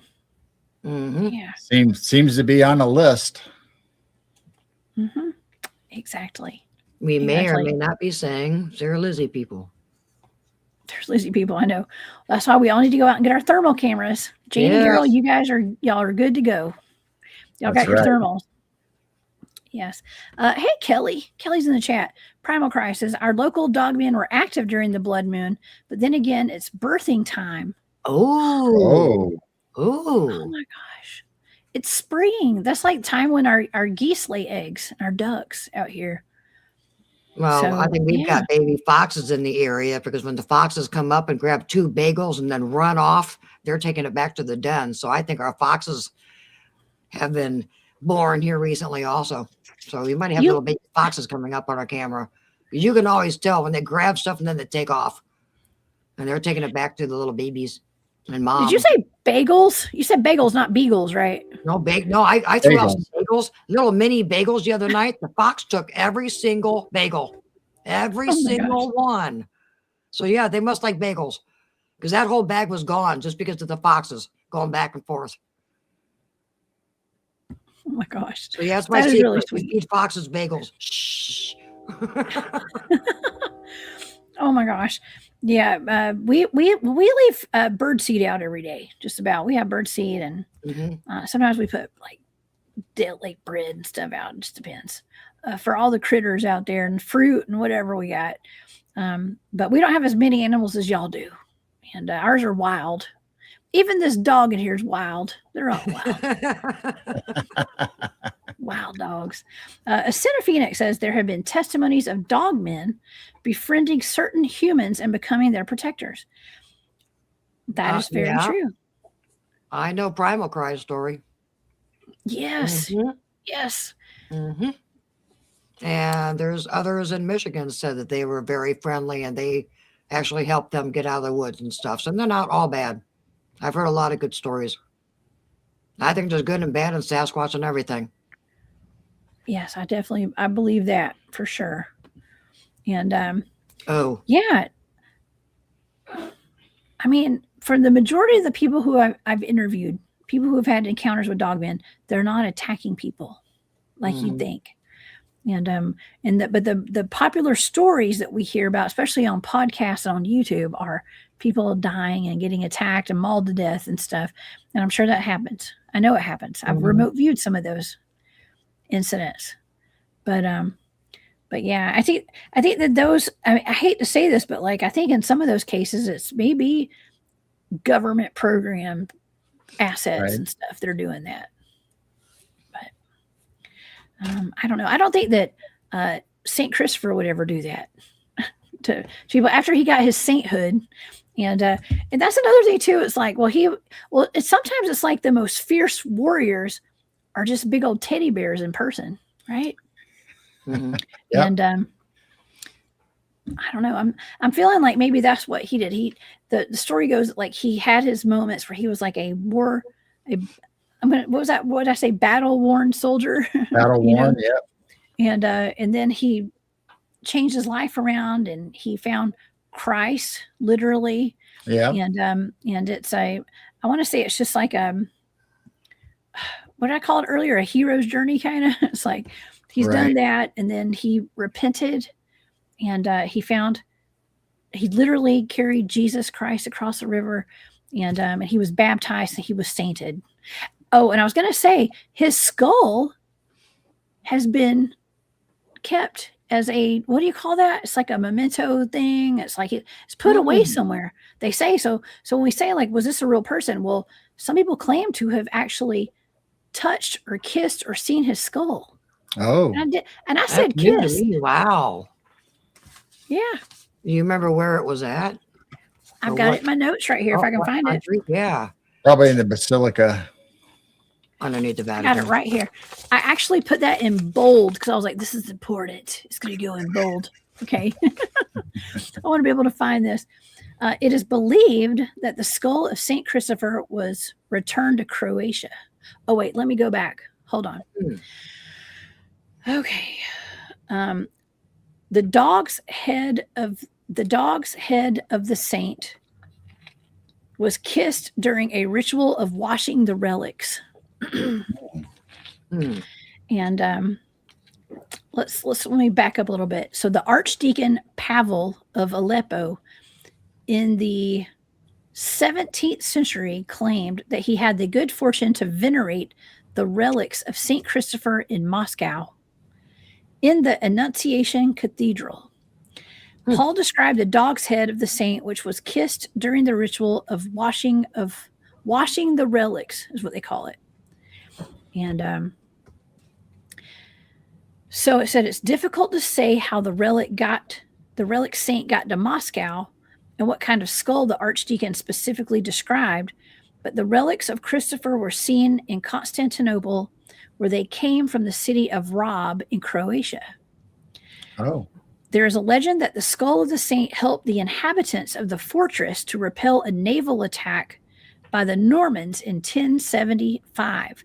The relics were carried out on the city walls at the moment when the enemy fleet entered the harbor. Immediately, a hurricane force wind rose, which carried the ships back to the open sea. It is believed that the skull of St. Christopher was returned to Croatia, where the relics first performed a miracle, and he found peace in the reliquary of the Church of St. Justina in the city of Rob, where they are to this day. Wow. One of the bastions of the slave fortress, the one on which the relics were located during the Viking attack, bears the name of this martyr. So his skull is still around today. Wow. I want to see it. I want to see it. Show me the receipts. Yeah, That's right. Let me see. Let's look at this. Let's look at this medieval knight helmet. and girl, I did you got a find couple of them these. too? And I didn't you know, download any of them. I don't Yep. think. There they are with the little snouts. I Mhm. mean, here's one. I don't know if this is. I mean, is this And they're supposed to saying be the slits are on there is different too, that a human would have a hard time looking through. Yes, that is wild right there. I was looking at that. I was like, I don't know if that's like medieval or it's like something somebody's selling today. It's kind of interesting. I like that personally. I like this one. I mean, Yeah, okay. I think it's got a little unicorn horn right there. Do y'all see that? Yeah. It's got a spike. But in Germany and the UK, over in Europe, you can see them actually museum pieces that have that same design. Whether these are reproductions or not, they actually have the real armor that have this design in them. yeah. They all have a big snout. I don't think they had big noses back then. It just looks like they had a muzzle, a snout, muzzle. It was shaped that for a dog. That would have been so uncomfortable. Oh man. But it's better than getting your wig split, as they say. Yeah, these are just weird. But also I'm thinking, I mean, I know that I don't like anything close to my face. So I would have probably requested if I were a knight, I might have been a knight in a past life. I don't know. But I would have requested one that gave me a lot of space to scream and yell and stuff. So, and go berserk. Yeah. But these are pretty cool. There's a reason why some of those had, not all of them did, because not everybody had dog snouts. Well, the other thing is like Jessica talked about the werewolves fighting against King Arthur. Well, King Arthur actually had a knight at his round table that was a werewolf. He was cursed by his wife, and for 7 years he was in the werewolf form until after that time he was able to get his clothes back, which reversed the curse. King Arthur helped him get his clothes, and he reversed the curse, and he continued to be a part of the knights. Really? And he was one of the soldiers that actually fought against the other band of werewolves. So you had him as a werewolf knight on King Arthur's side, then you had the ones that they were fighting against.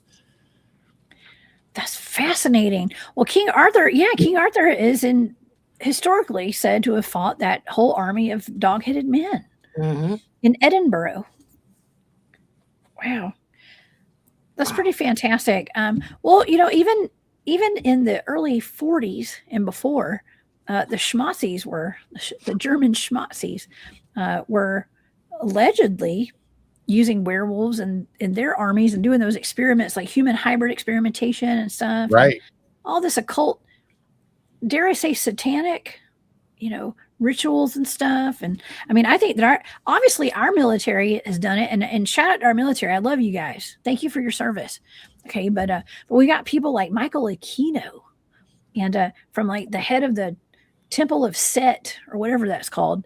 And he's in there doing all these that's Satanism, right? Right. And he's the highest forms of the military. So why do they have them there? They know he's doing that. I think I've been told they're doing lots of occult stuff in the military in some branches. I think it's power and greed. I think it all leads down the same route, that just like you were talking about Saint Christopher, where he wanted to be under the greatest king, and then he found out that the devil was greater than him, and then God was greater than him. I think it all leads down that road. You're seeking that power, and a lot of them fall short and getting trapped into the Satan and the devil worship. God. Yes. Man, had Freya barking. Now I got this other dog up here barking. Didn't know that That's was gonna happen. all Sorry, right. y'all. Our Sorry, dog y'all. barks once in a while too. Oh, We are man. talking about dogmen, so they're Yeah. probably resonating. Picking up the energy. Man, You talking about me? I should have taken him to my dog sitter's house down there. Okay, but I'll know next time, y'all. Sorry about that. But yeah. I mean, Wow. it's like history just repeats itself at this point. It seems like if they're still using like werewolves in battle, we're still talking about, what comes up often is like I hate to say like the adrenalized blood and things like that. I mean, that was in this target. That's weird wild. that was in this target for St. Mhm. Christopher. Right. Adrenalized blood. How far back does this go? Thousands of years. Mm-hmm. Yeah, Mhm. absolutely. From the beginning of time. Mm-hmm. It does. It does. Oh, man.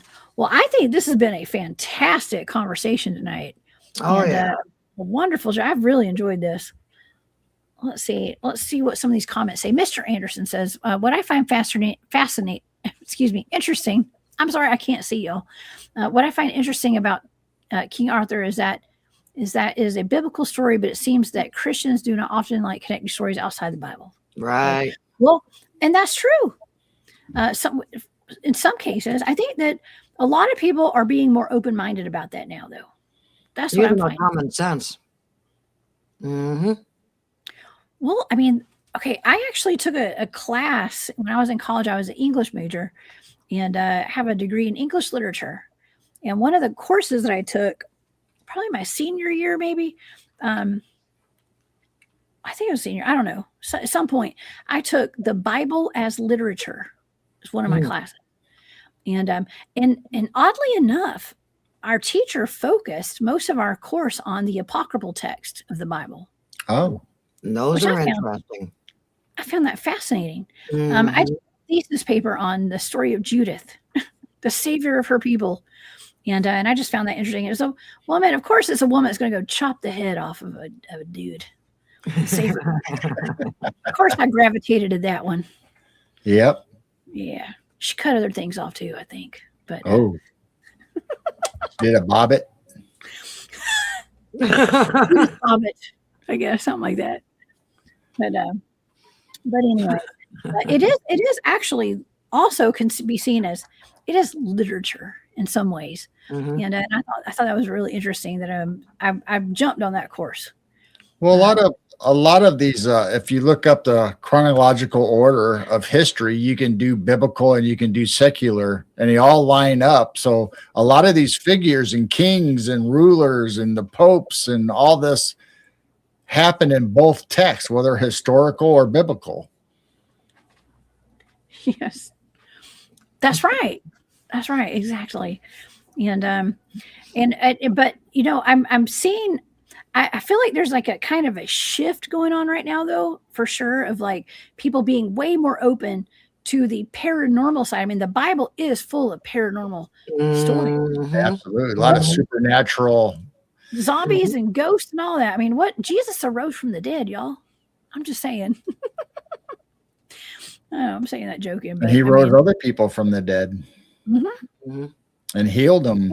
And it's just an amazing story. Whether you take it as a religious point of view or you just like to read the story, it's a awesome story to read and all the adventures and stuff that goes on there. I mean, even looking for the golden fleece, or like we talked about earlier, that the mule spoke to people, and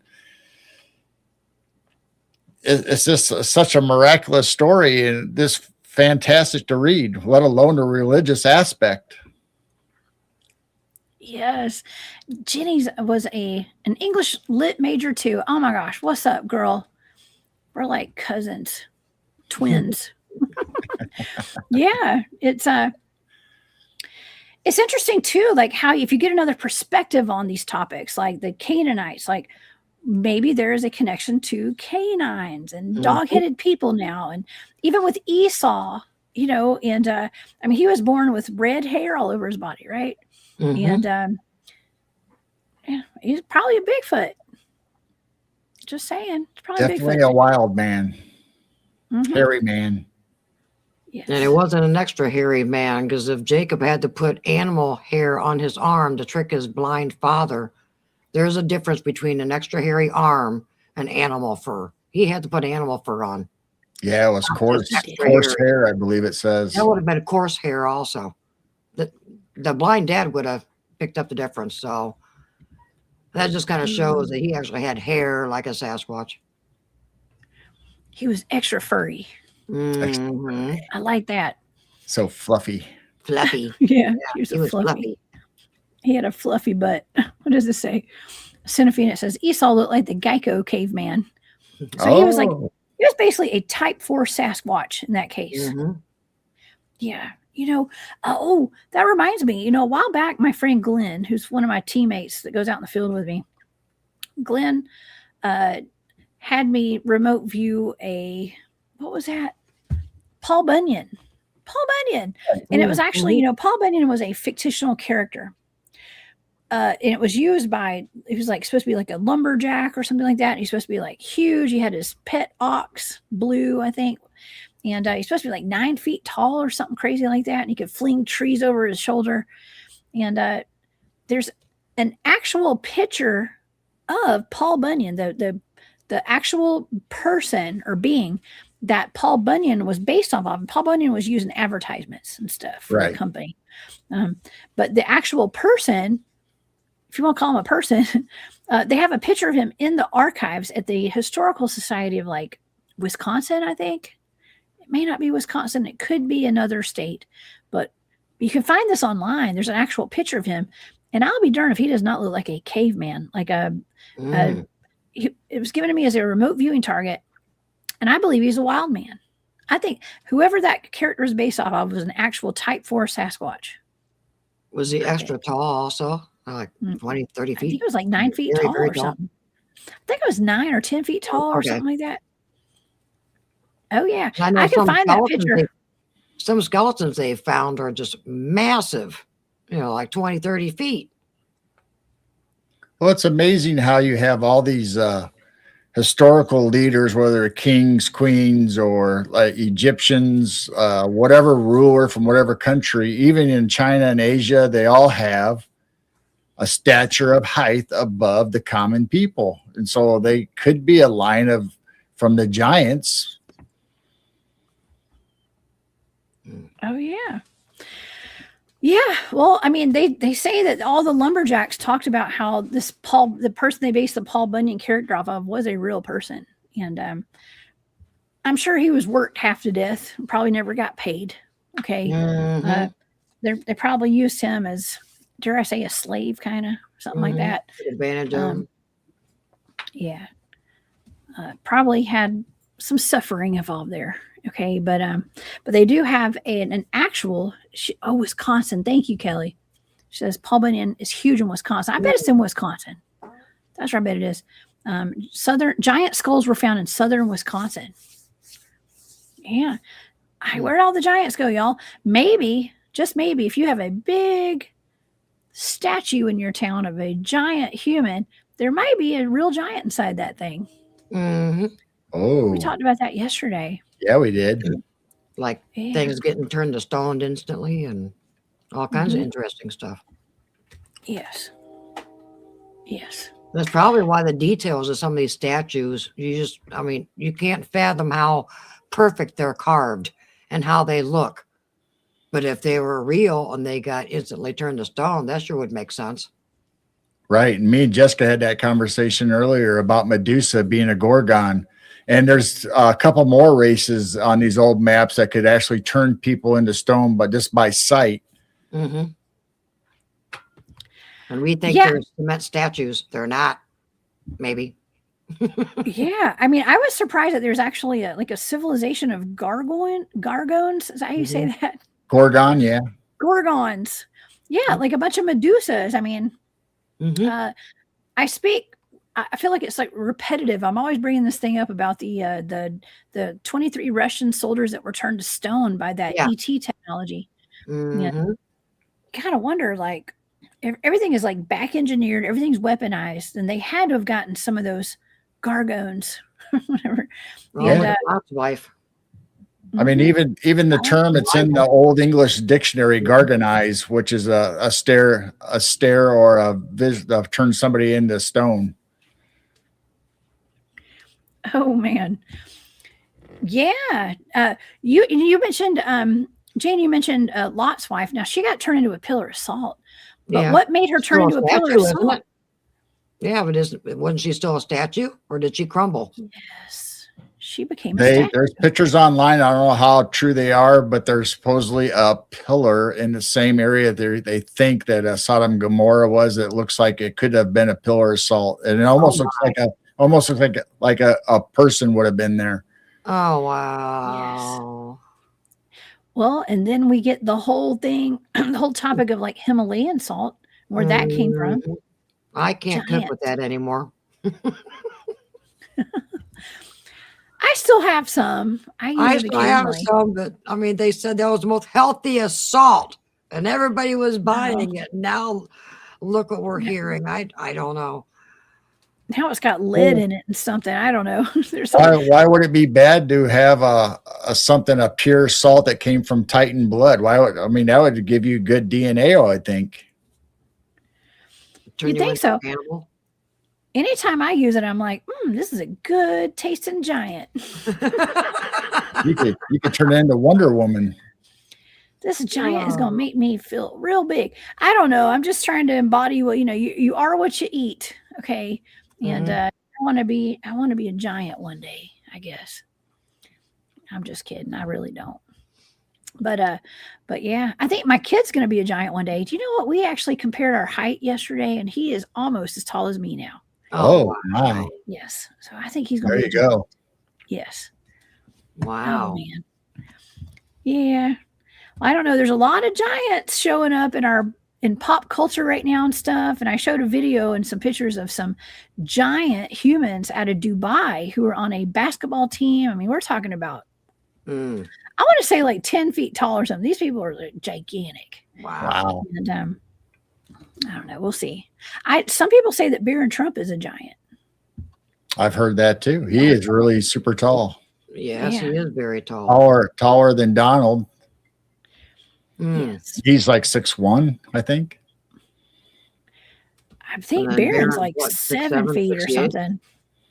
They're really Barron's tall. 6'6", 6'7", 6'8", something like that. Salty giants. Yes. Salty giants. Gosh. Yeah. Well, let's see. I want to see if I showed all the pictures tonight before we go. Okay. 6'9" is pretty tall. Yeah. 6'9" is really tall. One's a 6'8", one's a 6'9". Here are just a few pictures of Saint Christopher right here. Now, actually, I don't know if that's his hair or he had long floppy ears. What do y'all think? Was that his hair? Oh, I don't know. Those could be ears. I think those are ears. I don't know. I'm sorry. That's a Dogman for a reason. Yes, I tried to portray him as a German Shepherd because my dog was a German Shepherd. But that right there looks just rough. That looks rough. It does kind of look like hair. He has hair. Yeah. That's a mullet. Oh gosh! So not only do Bigfoots have mullets. Mullet. Dogmen have mullets. Oh no! Dogman mullets. Now girl's gonna have fun with pictures again. Yeah, who let the Dogman out? Oh man! I mean, that is scary looking. It almost kind of looks more like a horse. Yeah, I was gonna say it almost looks kind of like a horse. Yeah, pointy ears. But but seeing that does make a good argument for like, what if that was a werewolf, like a shapeshifter or something? Right. Just looking at that. But yeah. Some of the pictures, they do more look like horses than a Dogman. But I mean, they all have snouts and a muzzle, so I don't know. Mm-hmm. They don't have he doesn't have the digigrade legs. He's got like human legs. And he looks like he has a horse face. But here's him with I guess these are other saints, I'm assuming. Right. He's definitely sticking out. He's the black sheep of the family right there. One of these things just not like the others. Oh yeah. And this is the picture of the dogman getting attacked one more time. that Yeah, was make sure you guys go out and see that. Watch that movie. It's online, and you can get it on other services. The Wall. Wow. Is it about the Great Wall of China? It's a great wall, and they're protecting their land. And the cryptids that come through, to me, they're on all fours, but they're super fast. Really, they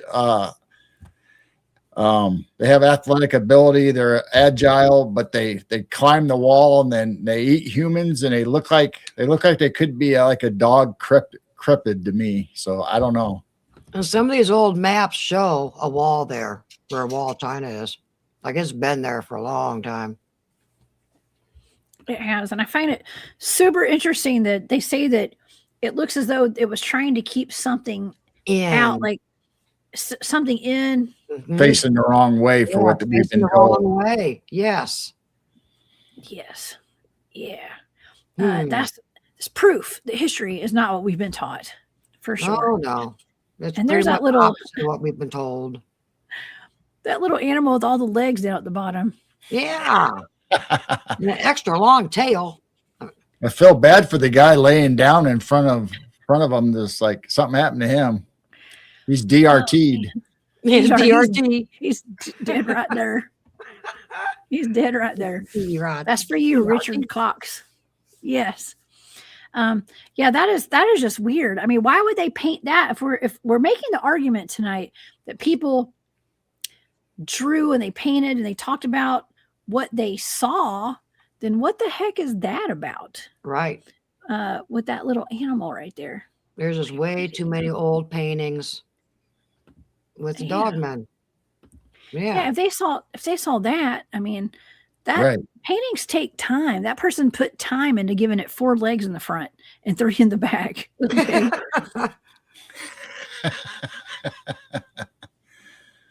And did you also notice that the dogmen at the top have spikes in their bats? Do you see that? Yeah. Like, I see that. The other ones have swords.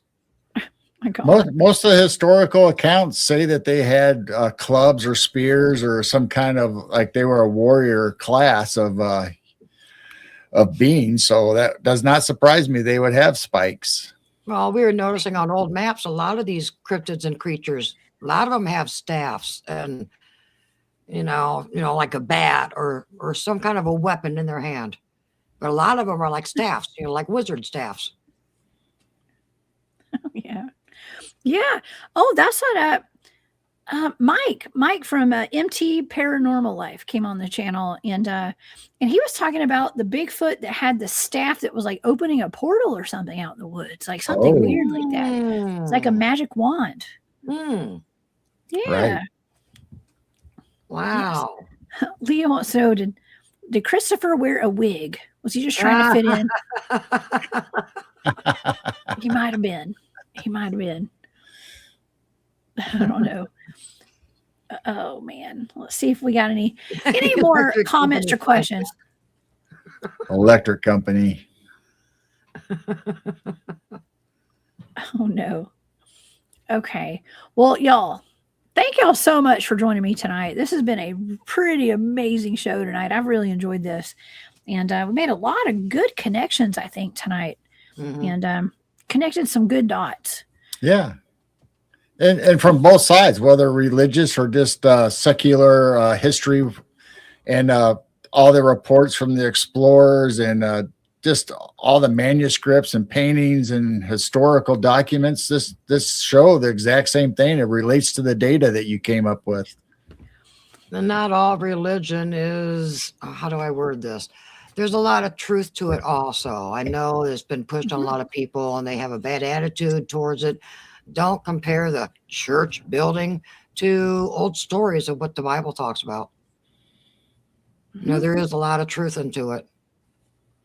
There is. That's why I made it a point to bring up the fact that I took a course on the Bible as literature.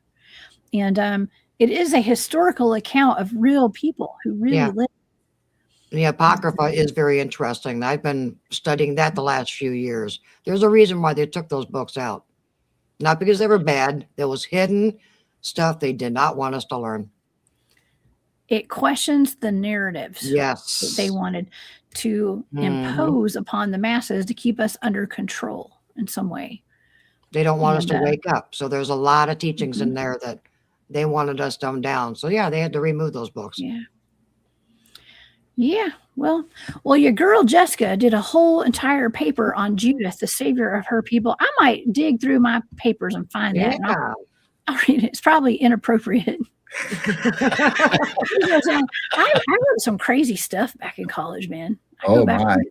I need to just compile it all into a book one day. People will think I'm crazy. I got to say, like, I've always been a forward thinker, but I was like way outside the box. Y'all think I'm outside the box today? Yeah. I should have seen that when I was in college. Yeah. But anyways. Yeah. Okay.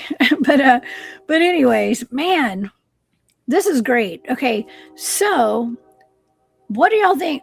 Final thoughts. St. Christopher, I believe he was probably a dog-headed man. That's my final verdict. Hit the gavel. What do y'all think? I agree. I agree. I think he was a dog-headed man, and maybe he is even a shapeshifter. Who knows? Mm-hmm. Yes.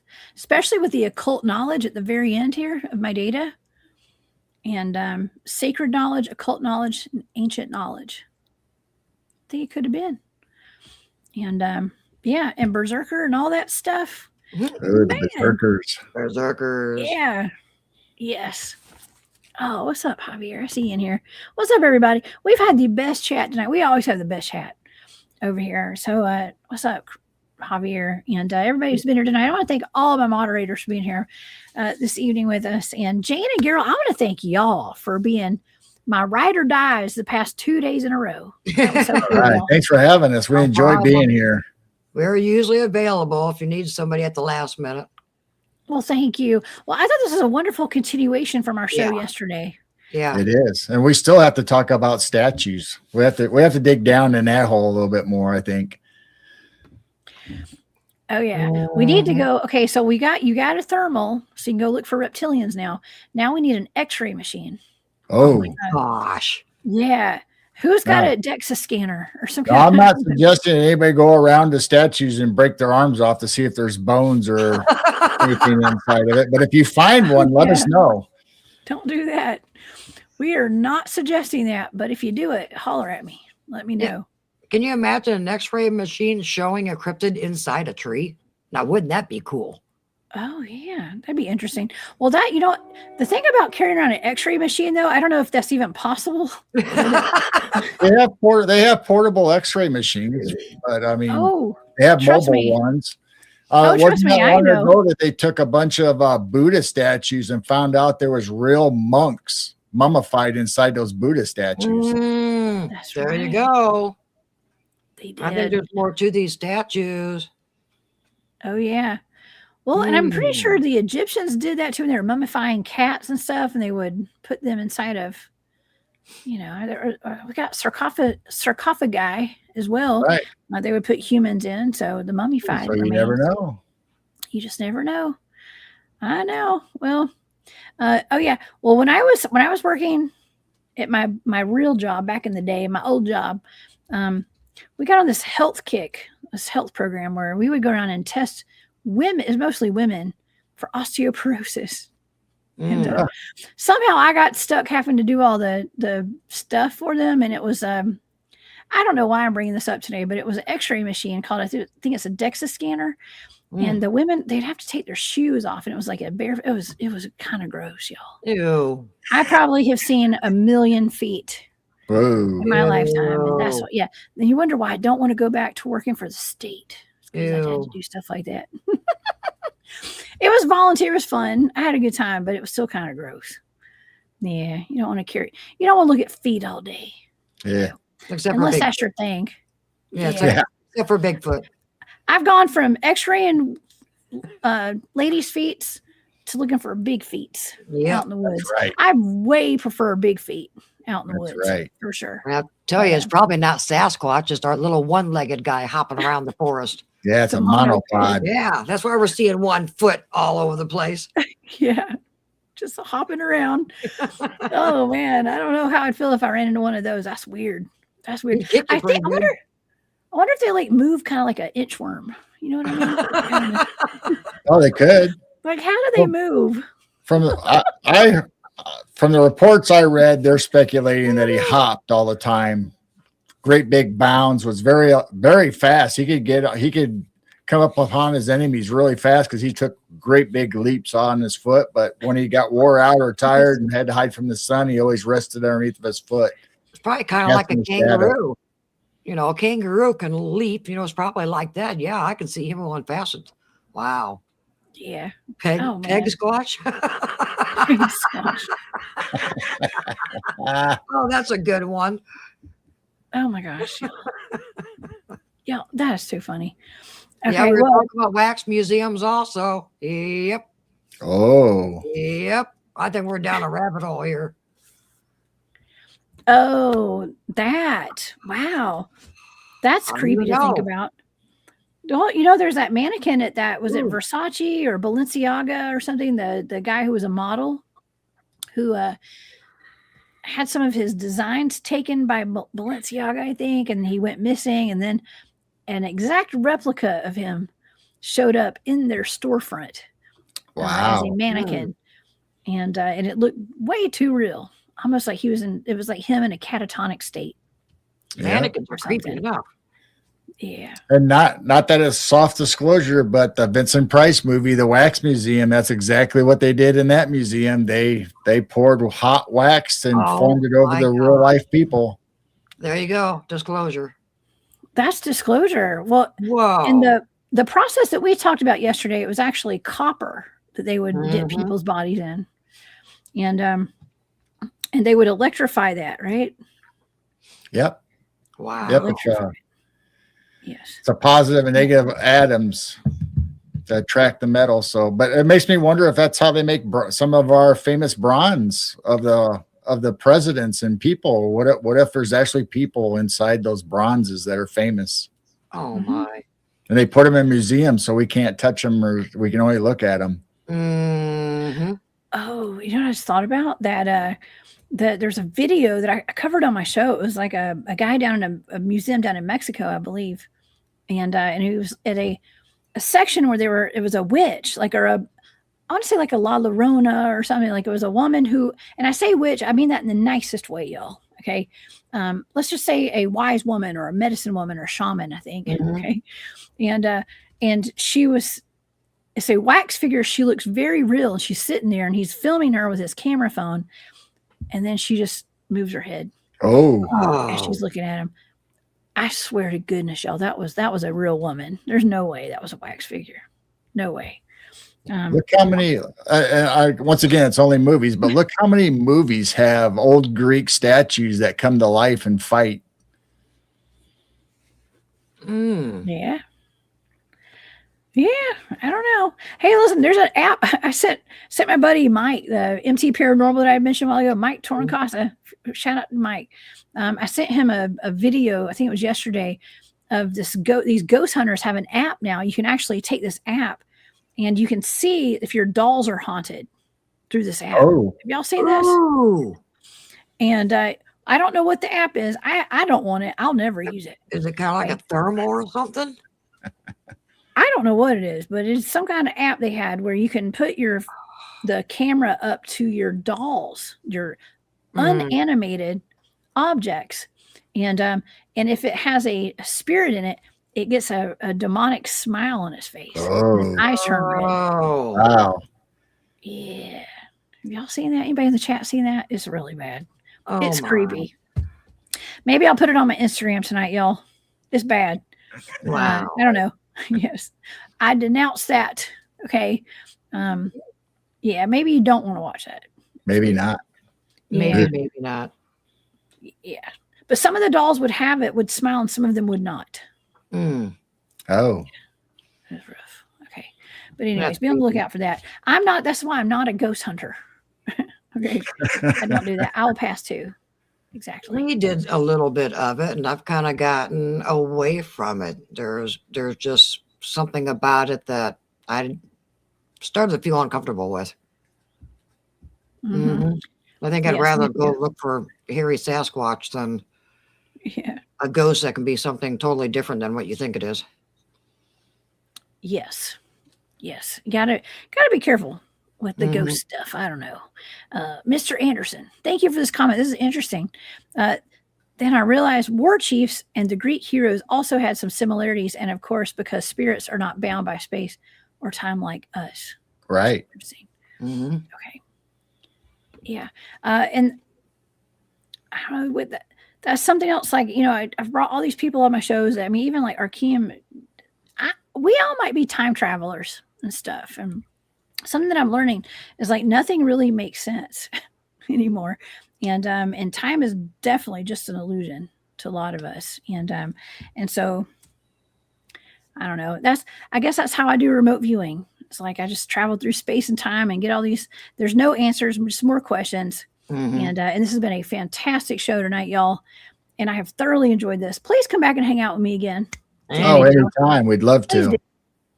I think we travel when we dream every single night. I mean, I think that is time traveling. I think we're out of body, everybody, and we go somewhere, and who knows, future, past. I mean, I honestly think that we go somewhere while we sleep. Well, you know how they say, if you go back in time, be careful what you do because you may adjust your present time. Well, every day we are traveling through time, at least through our concept or perception. We're moving forward every second, every day. We're moving through time. So be careful what you do in this lifetime that might affect the future. Oh, yeah, that's a good point. Yes, Steve says he doesn't need anything following him home. That's right. Neither do I. None of us do. Follow you home. Yeah. Rose Thistle Artwork says there are 4 angels under the Euphrates in stasis until their day comes.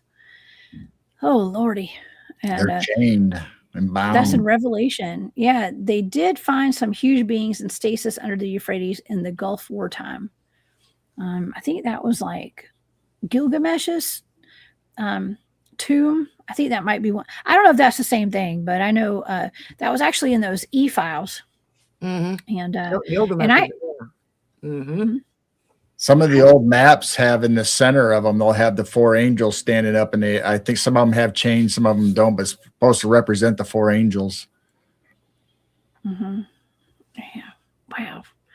Well, buckle up, buttercups. We're in for a wild ride the next few years. I don't know. I saw some really ominous posts on TikTok this week, and it was people saying that I think it's the Simpsons. The Simpsons like predict stuff, and right. I think it was on the Simpsons. They're basically acting like there's not going to be after this year. There's not going to be another. There's like no future or something. Like, I don't believe that. Listen, we are thriving for a high timeline, y'all. Okay. And like Alexa saying there's no events for next year's Christmas. Yeah, I'm still seeing TikToks and stuff like that about that. I don't know if Alexa has changed her answer, but she's saying there is no Christmas 2026. Yeah, I've been seeing that too. Well, there's Christmas in like California. There's places where there will be Christmas, but down here in Georgia, there's not going to be one until 2030 or 2031 or something like that. Gosh. Wow. Okay, so I don't know. We all create our own realities, y'all, and we can create a good reality for ourselves. And so, stay positive. Like Jane, you always say, keep your vibrations high, everybody. God, just smile, laugh, and just try not to stay down. We all get down. I get down. Girl gets down. We all get down, but try not to stay there and just try to laugh and. Don't kick your dog and, just smile at a butterfly or anything. Just keep your vibrations high. That's the only way we're going to be able to get through this. Because if you're down low, they can really grab you and suck you down even lower. Darn loose things. Well, I mean, I might just take off at a UFO later, according to Jay Truthseeker. Okay. Come pick us up. Later on this year on Simpsons. Yes, I don't know. I will come pick all of you guys up on my spacecraft if I get that, I promise. Okay, send me your coordinates. I'll be there, y'all. Okay. Is it a UFO or is it an airship? If I don't get my dragon flying above the floods, you come get me. Okay. Dragon. I'll come pick y'all up on my dragon. I'll send one of my dragon babies to come get y'all. Oh, Okay. yeah. A dragon Awesome. baby. Oh man. Well, thank y'all so much again for being here tonight. And yeah, if it tell the audience, Jane and Gero, y'all tell everybody where they can find you and any kind of thing you guys would like to promote tonight before we go. Well, if you need to relax, clear your mind, just get away from your stress, just go to Chiro Sounds. I've got singing bowls, hand pans, flutes, tongue drums, just all kinds of relaxing music to help you get through life. And you And can also find us find out on where we're going Midwest good. Night Watch. You can find us on Midwest Night Watchers on YouTube, Rumble. We do our live shows on there, and we have a bunch of videos and special guests like Jessica comes on our show and other people, and we interview them just like this show, and we have fun. And you can find them all on our YouTube and Rumble channels. And also we have a merch store. So if you like this shirt, this 3/4 sleeve owl shirt, you can find that on our merch store at printful.me. And find Jessica at Etsy on War Woman Goods. War Woman Goose. Oh my gosh. Thank y'all. Thank you. Yes. Y'all can find me over there too. Well, I really do appreciate y'all hanging out and taking this wild ride with me tonight. And yeah, to know that our history books actually are kind of leaving out the fact that we had dog-headed men and women in them is really sad, because that would have kept me really interested in my history class had I known that. Absolutely. Yeah, we're missing out. We were missing out back then, but yeah. All right. Well, I hope everybody enjoyed the show tonight, and I want to thank everybody for being here, and also everybody who gave super stickers tonight. Thank y'all so much, Moon at Noon and Kent Baxter and Amy. Thank you for gifting all those memberships tonight. That was very sweet of y'all. And yeah, and I will be back here on Saturday night on the Hunt, 10 p.m. I'll be here live. So y'all come back and see me then. And we'll see. Jane and Gero, y'all have a live show. Is that tomorrow night? Y'all going to be on? Tomorrow night. Yeah. Yeah. We're going to be doing the Night Owl Lounge tomorrow night. Then Sunday we have Brian Minnick from Montauk is Strange is coming on. I believe we're going to be discussing his second book that's going to be coming out. Oh, he's got a second book coming. I hadn't even talked to him. Yeah, he's been working on while. a second book. Yeah. So we're going to get an update on Montauk this Sunday. Oh my gosh, that's wonderful. Awesome. I'm going to have to hit Brian up myself. I love him. Yeah. And I will tune in and see you guys on Sunday as well. So yeah, well, everybody have a wonderful night. Please be safe out there. Keep your vibrations high, right, Jane? Stay away from fear. Yes, just go day by day, hour by hour. If you have to watch a cartoon, watch a cartoon. Just get away from the fear. Watch a cartoon, y'all. Yeah. Maybe The Simpsons, if you want to know the The Simpsons. I'm just How about Tom and Jerry or something like that, you know? Oh man. Yeah. The Jetsons, right? Oh my gosh. Well, y'all have a great night, and I'll see you guys back here on Saturday. All right, everybody. Night, if you see the everybody. data, hit up my Patreon, and thank you so much to all my Patreon members and my Hunt Club members. I'll see you guys back here on Saturday. Bye, y'all.